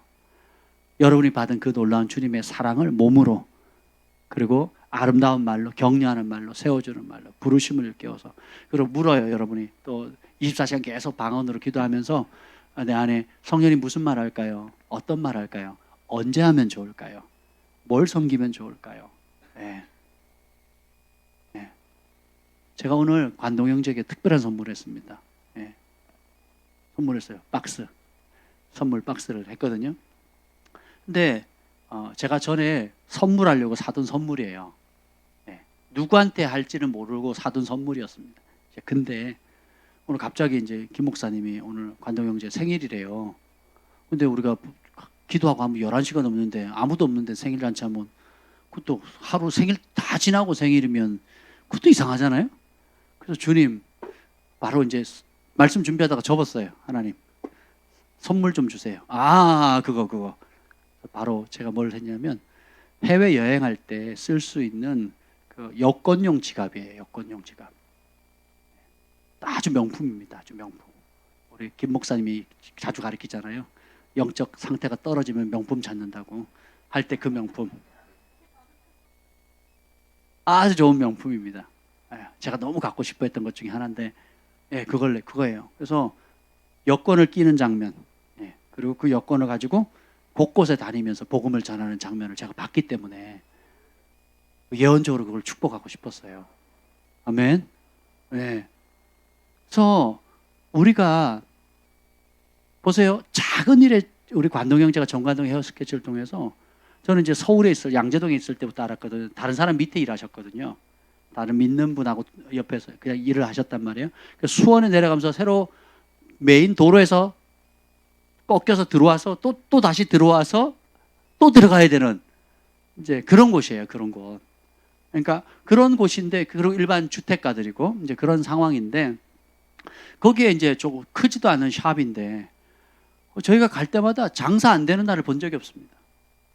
그러니까 그리고 이 기업은 하나님께 드렸기 때문에, 하나님 거기 때문에 하면서, 그러니까 제가 공개석상의 말씀을 드릴 수는 없지만 안팎으로 겪는 영적 현실적인 어려움, 영적인 문제가 아니고 현실적인 어려움을 이루 말할 수가 없거든요. 근데 그 와중에 기도로 돌파하신 거예요. 그리고 성령께서 주신 음성을 가지고, 감동을 가지고 헤어샵에 찾아오는 손님들과 고객들에게 예수님의 이름으로 축복하고, 예수님의 이름으로 격려하고, 예수님의 이름으로 예언하고, 예수님의 이름으로 치유하고, 예수님의 이름으로 사랑해주고, 그죠? 멀리서 왔다 그러면 꼭 깎아주시더라고요. 그러니까 깎아주셨다고요.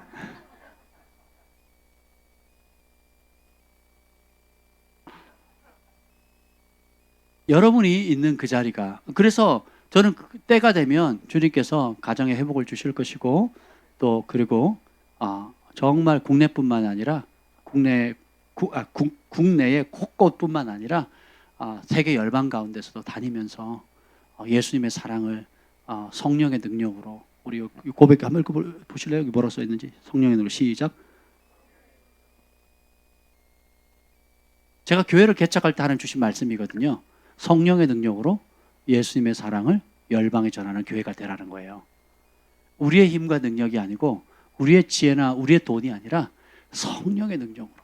저는 관동 형제가 그 길을 가기를 예수님으로 축복합니다. 또 저에게 오신 분들은 대부분 그런 비전과 부르심을 가지고 오시는 분들이에요. 얼마나 감사한지 몰라요. 그래서 그럼 그걸 언제 하느냐? 지금 하는 거예요. 지금. 지금. 그래서 항상 여러분들이 주머니나 머릿속에는 오늘 누구를 만날 때는 내가 선물거리를 가지고 있으셔야 돼요. 뭔가 나눌 거리를 가지고 계셔야 돼요. 유무형의 나눌 거리를 가지고 그걸 통해서 나누어주면서 축복하면서 예수님의 이름으로 축복을 하면 그들에게 복음의 씨앗을 심는 겁니다. 그러면 때가 되면 작은 일에 충성된 자에게 큰 일을 주님께서 맡기실 것입니다. 여기 보면 이제 세 번째 특징이 나오는데 이것이 아주 중요한 말씀이에요. 37절, 38절 보겠습니다. 37, 38. 시작. 아버지나 어머니를 나보다 더 사랑하는 자는 내게 합당하지 아니하고 아들이나 딸을 나보다 더 사랑하는 자도 내게 합당하지 아니하며 또 자기 십자가를 지고 나를 따르지 않는 자도 내게 합당하지 아니하니라. 아멘. 합당치 않다, 합당치 않다, 합당치 않다. 무려 세 번이나 말합니다. 이 32절, 33절에 보면 내가 모른다 그래. 부인한다는 건 굉장히 강한 단어입니다. 내 새끼 아니다 이거예요. 천국 백성 아니다는 거거든요. 굉장히 무서운 단어입니다. 평생 신앙생활했는데 주님이 모른다 그러면 저 글파 다녔는데 글파 다녔지 나는 너 모른다 이러면 심각한 상황이 되는 거거든요. 그리고 내게 합당치 않다, 합당치 않다, 합당치 않다라고 얘기하는 그 모든 것들이 뭐냐? 뭐예요? 여기 보면 아버지, 어머니 나보다 더 사랑하는 무엇이 있으면 안 된다는 거예요.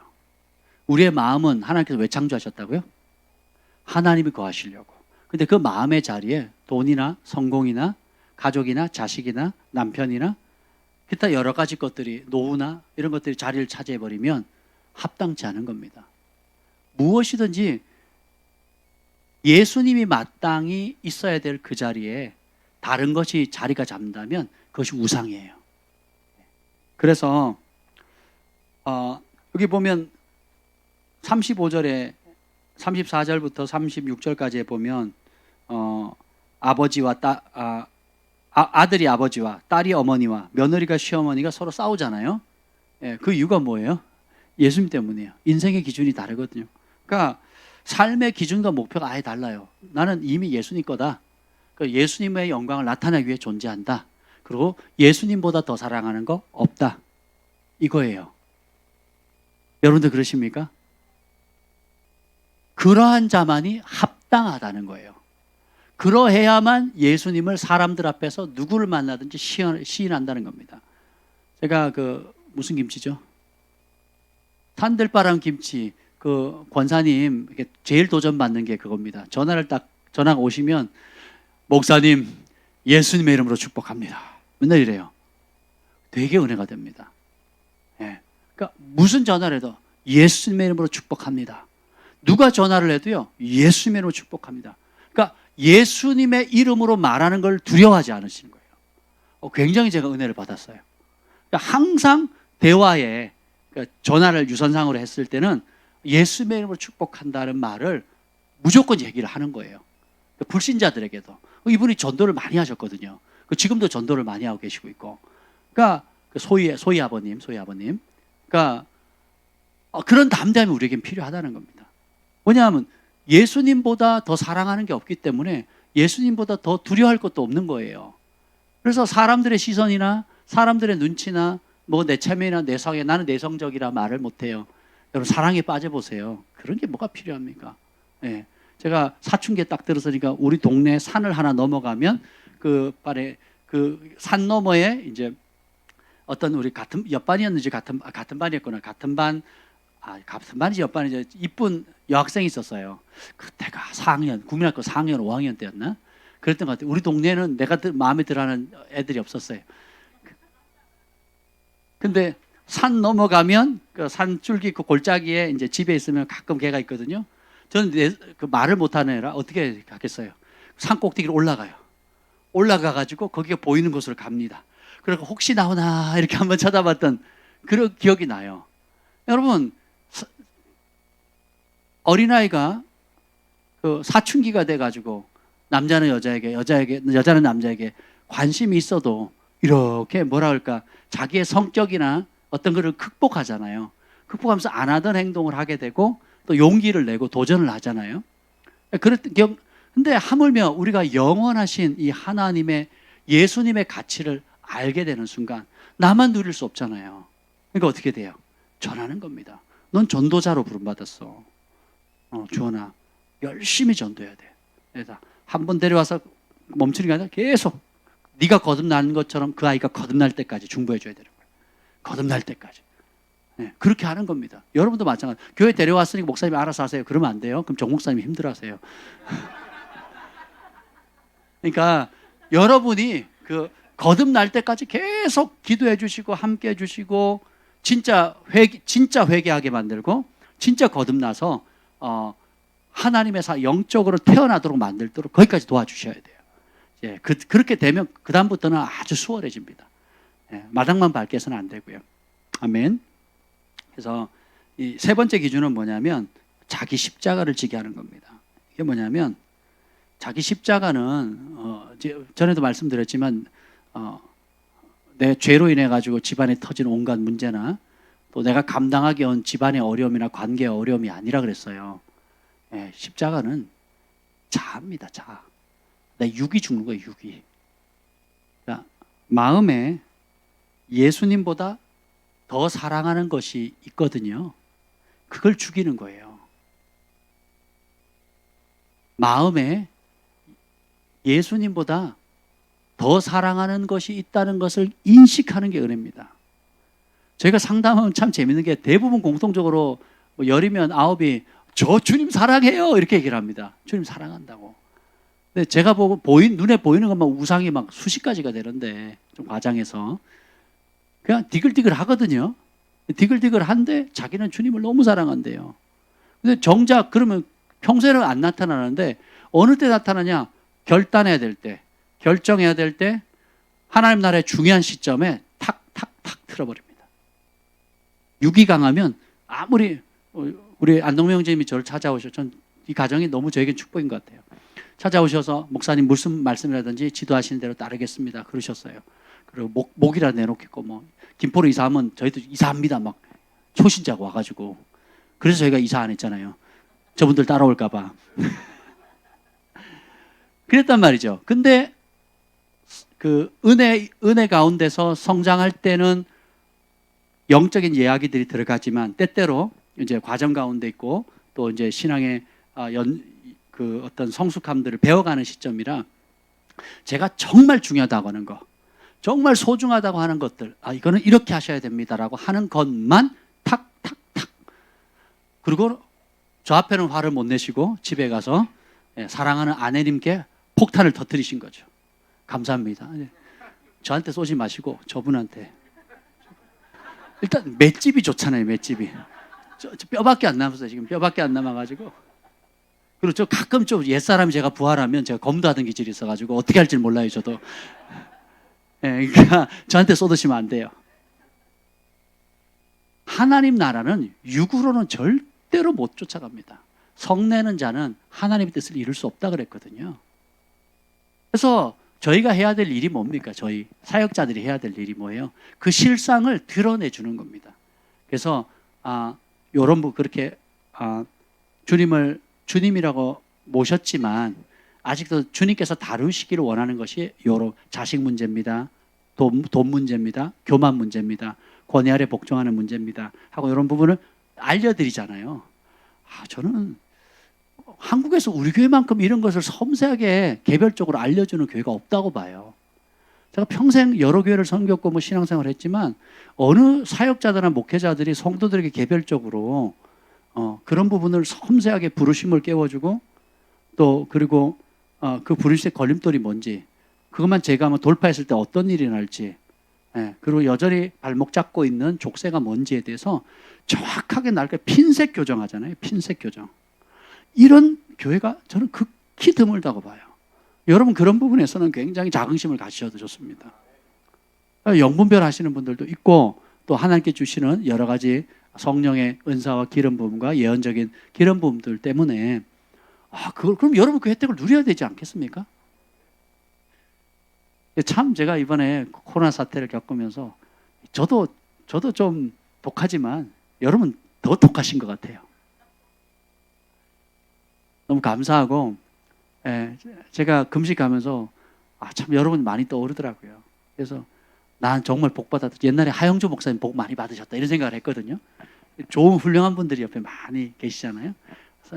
오재근 목사님도 그렇고 뭐 앞서가시는 분들은 다 귀한 동역자들이 있으시잖아요. 복 많이 받았다 생각하는데 요즘은 제가 좀 안 꿀립니다. 제가 너무 행복한 거예요. 이 코로나 사태 때문에 여러분들이 영적 근력이 강화되는 거예요.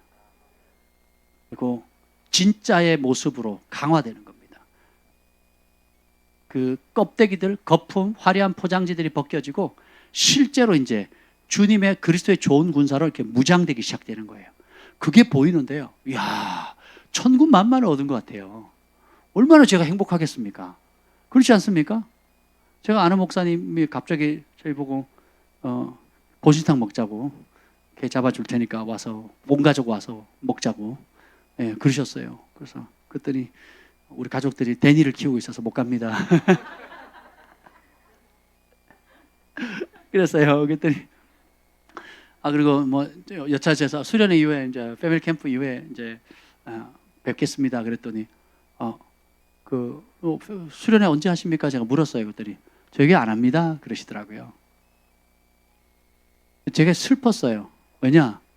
목사님은 원하는데 성도들이 안 받쳐주는 거예요.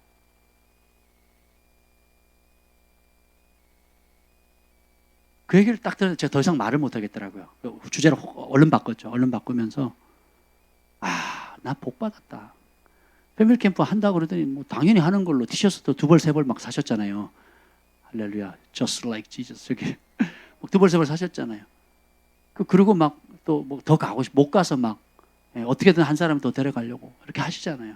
그걸 보면서 우리는 뭐 당연하다고 생각하는데 우린 너무 당연한데 지금 한국 교회나 한국 풍토 문화가 당연하지 않게 돼버렸으니까. 여러분요, 여름에 패밀리 캠프를 수련회를 스탑시키잖아요. 그럼 영적인 손실이 상상을 해보세요. 우리 초등학생들 주일학교 여름 캠프를 뭐라 그러죠? 여름 성경학교, 중고등부 수련회, 청장년 패밀리 캠프 뭐 이렇게 한다고 합시다. 저희야 뭐 다 같이 하니까. 그때 회개하고 변화되는 사람, 그때 꼬꾸라지는, 현수가 그때 꼬꾸라졌거든요. 현수 이모랑 미국에서 오셔가지고 그또 에어컨도 안 나오는 지금보다 몇 배로 더운 곳에서 가만히 있어도 온몸이 이미 성령 기름으로 다 젖어 있어요. 그런 곳에서 꼬꾸라져가지고 이 아이가 하나님께 비전을, 그때 같이 와 있던 우리 청년들도 그때 비전과 꿈을 삼고 지금 말레이시아에서 온 균제도 오려고 했는데 비행기 표가 없어서 못 오는 거예요. 그래서 30일 날 이제 온다 그러더라고요. 원래는 참여하려고 했는데 뭐 표가 있어야죠. 코로나 사태 때문에. 와도 뭐 2주 격리돼야 되잖아요. 그러니까 그때 다 애들이 은혜 받고 꼬꾸라진 거거든요. 하나님 은혜로. 그러면 봅시다. 우리 교회만 그러냐고요. 전국에 있는 6만 5천 개 교회가 대부분 수련을 합니다. 그럼 6만 5천 교회가 자그마한 영적 각성 집회가 아니고 부흥이 터지는 거예요. 심지어 영적인 변화가 없다 할지라도 성도 간에 교제하고 섬기고 사랑하면서 끈끈한 사랑을 배울 수 있는 천국 잔치거든요. 이 천국 잔치를 싸그리 그냥 행정명령 하나로 없애버린 거예요. 국가에서 벌어진 일과 교회에서 벌어진 일이 다른 게 아니라니까요. 이렇게 밀접하게 우리에게 관련되어 있다는 겁니다. 한번 생각해 보세요. 그럼 우리가 그걸 얼마나 소중히 여겨야 되겠습니까? 그렇죠? 그냥 뭐 안 하면, 저희도 행사 안 하면 편하죠. 네. 먼 거리 왔다 갔다 하는 거 몸은 편하죠. 우리 가족끼리 조용히 갔다 오고 마음 맞는 사람 몇 사람끼리 갔다 오면 돼. 여러분도 마음 맞는 사람 몇 사람끼리 조용히 왔다 갔다 좋은 데 가서 잘 먹으면 되잖아요. 그렇잖아요. 삶의 수준대로. 그러면 서로 편하잖아요. 근데 하나님께서 교회를 만드셨거든요. 그리고 은혜의 자리를, 천국 잔치를 마련해 놓으셨거든요. 지금 6만 5천 교회의 영적인 각성을 일으키고, 1년에 어떻게 보면 교회마다 행사가 다르지만 가장 은혜가 넘치고 성도 간에 하나가 될 수 있는 그것을 행정명령 하나로 싸그리 썰어가 버린 거예요.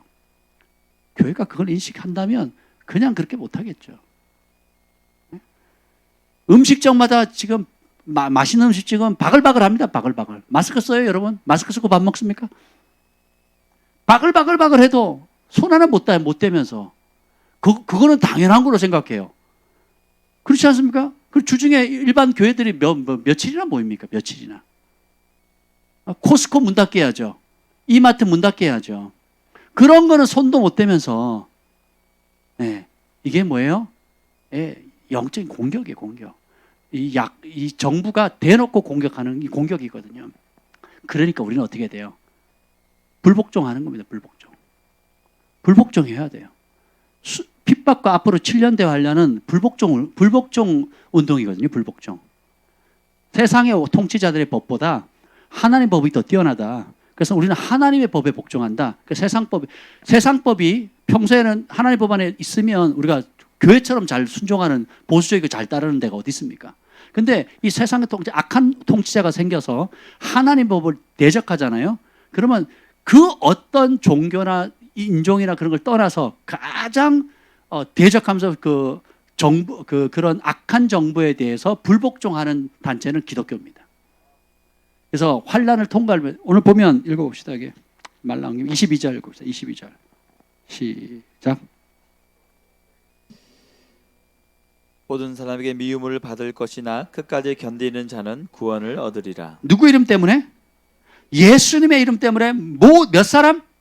모든 사람에게 미움을 받을 것이나 끝까지 견디는 자는 구원을 받.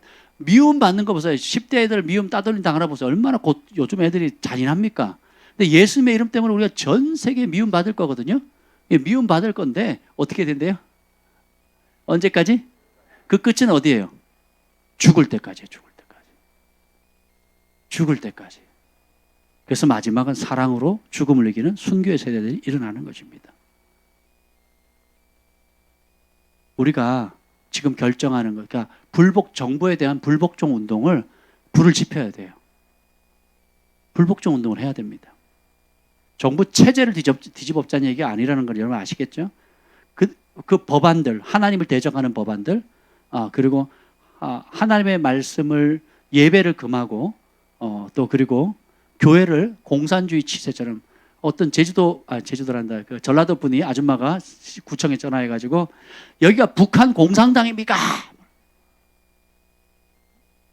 교회 명부를 내라 마라 하고 뭐 그렇게 하라고. 우리가 지금 명부를 내진 않지만 명부를 내는 거하고 똑같습니다. 그래서 제가 정 목사님께 물어봤어요. QR에 정부가 글자가 한글은 1457자인가 뭐 이렇게 들어가고 영어로는 뭐 되게 많이 들어가요. 근데 거기에 여러 정보들을 넣을 수가 있는데 그걸 우리가 갖는 거냐 아니면 그 우선 네이버나 정부에서 오는 게 있다 그랬죠. 정부나 네이버에서 할 수 있다. 그럼 네이버는 누구예요? 누구? 네이버가 교회 편이에요? 정부 편이에요? 정부에서 달라 그러면 그 짓을 왜 해요? 그 짓을 왜 합니까? 지금이야 환자 관리한다고 하는 거죠. 그렇지 않아요? 전염병 관리한다고. 근데 은행에 넣은 여러분 자료도 그냥 다 넘어가 버리잖아요. 여러분 신상정보 다 중국이 다 팔아먹잖아요. 그런 것처럼 지금 교회 이 QR코드 네이버가 관리하는데 네이버. 사업자 코드를 넣으면 됩니다. 그래서 제가 사업자 코드 없습니다. 저희. 그랬거든요. 우리는 사업자가 아닙니다. 그랬습니다. 그러면 네이버에서 하면 된대요. 네이버. 그래서 네이버가 교회냐고. 교회 편입니까? 정부에서 달라 그러면 100% 주는 거예요. 그럼 여러분 지금 중국 공산당들이 그렇게 하고 있거든요. 중국 공산당들이 다 읽었을 때도 다 전 세계 감시 체제가 제일 잘 돼 있는 곳이 중국 있잖아요. 중국. 공산사회에서 하는 걸 지금 하는 거예요. 공산사회에서 하는 걸. 그렇게 하는 겁니다. CCTV가 좋긴 한데 또 반대로 여러분 얼마나 많이 장애합니까? 이런 와중에서 이제 결국은 우리가 저항할 수 있는 데까지 저항하고 그래도 안 되면 그래도 그래봐도 말을 안 듣네? 그럼 죽여버리지 뭐. 그럼 어떻게 해요? 죽을 때까지 예수님을 증거하는 겁니다. 순교자들을 보세요. 마지막 그 죽음의 순간까지도 주님을 찬양하고 저 영혼들을 살리려고 하는 그 모습 자체가 복음이 되는 거예요. 똑같이 두려워하고 잘못됐어요. 내가 마음 돌이킬게요. 이러면 추해지는 거죠. 그렇지 않습니까? 근데 그 와중에서도 마지막 호흡이 마지막 넘어가는 그 순간까지도 예수님만이 만왕의 왕이시고 예수님만이 나의 주인이고 예수님 외에 다른 천하의 구원받을 이름이 없습니다. 라고 하는 겁니다. 여러분 헌신이라는 단어 교회에서 많이 쓰죠. 근데 성경에는 4번밖에 등장을 안 해요. 헌신에 대한 표현은 무지 많은데 실제로 문자 그대로 헌신이라는 단어는 4번 나옵니다. 구약에 4번 나오는데요. 그 두 가지 단어인데 그 뜻이 뭔지 아세요? 헌신의 뜻이 이겁니다.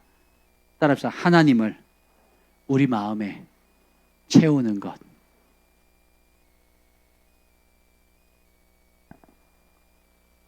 내 스타일대로 내 기분대로 내 취향에 맞게끔 하고 싶으면 하고 하기 싫으면 안 하고 뭐 내 이름 드러내고 뭐 내 명예 좀 드러내고 내 물질 있는 거 좀 자랑 좀 하고 내가 이렇게 좀 뭘 한다고 하는 게 아니고 그런 개념의 헌신이 아니고 마음에 하나님으로 가득 채우는 거예요. 하나님 외에 다른 것이 안 보이는 겁니다. 그리고 그 하나님 아래서 모든 것이 정리돼야 돼요. 가족이나 물질이나 부르심이나 성공이나 해야 될 것들이 정리가 돼야 되는 거예요.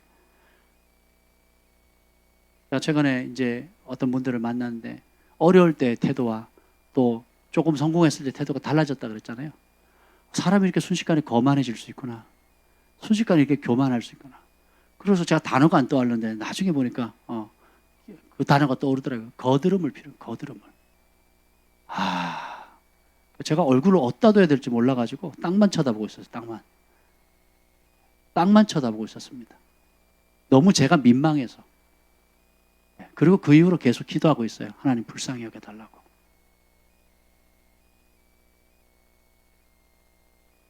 되게 마음 아프죠.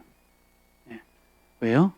이 마음에 어려울 때는 그 가난하고 빈 마음에 주님을 찾아서 주님으로 채웠더니 주님이 어떻게 해요? 복을 주시거든요.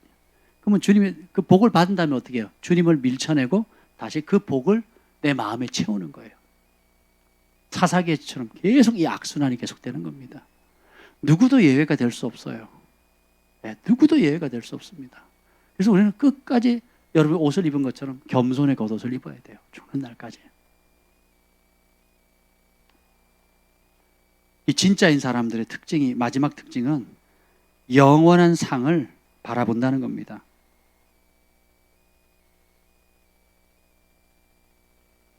(40절) (41절) 읽어봅시다. 시작. 너희를 영접하는 자는 나를 영접하는 것이요 나를 영접하는 자는 나를 보내신 이를 영접하는 것이니라. 선지자의 이름으로 선지자를 영접하는 자는 선지자의 상을 받을 것이요 의인의 이름으로 의인을 영접하는 자는 의인의 상을 받을 것이요. 아멘. 이걸 다루기 전에 앞서 자기 십자가를 진다는 것은 나를 부인하는 겁니다. 그러니까 내 목숨 내놓는 거예요. 그리고 내 자아 성취를 버리셔야 돼요.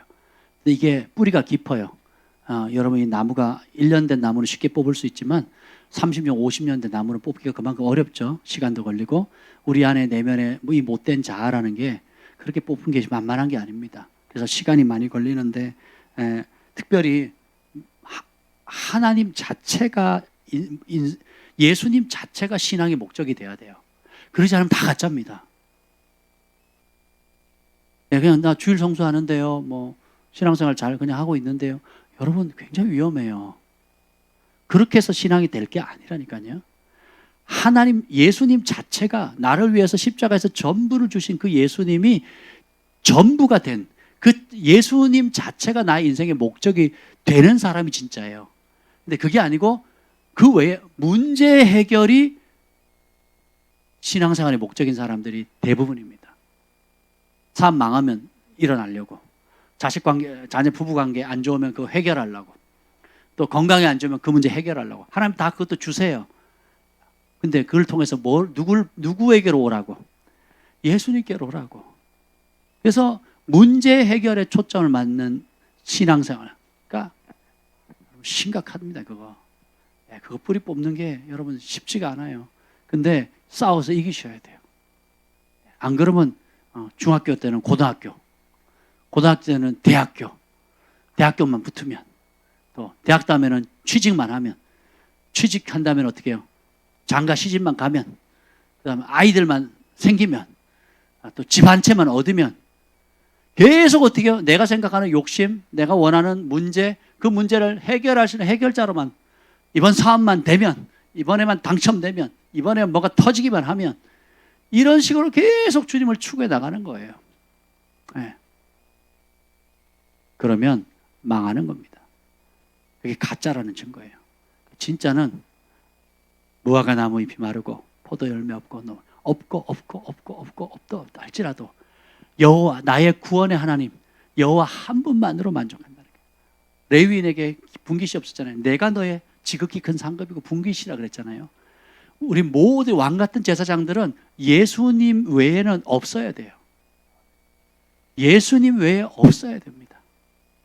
그래서 예수님 거니까 영접할 때 이미 예수님께 드렸으니까, 나는 박철수는 이미 죽었으니까 주님 말씀하신 그대로 달라는 대로 다 내어드리는 거예요.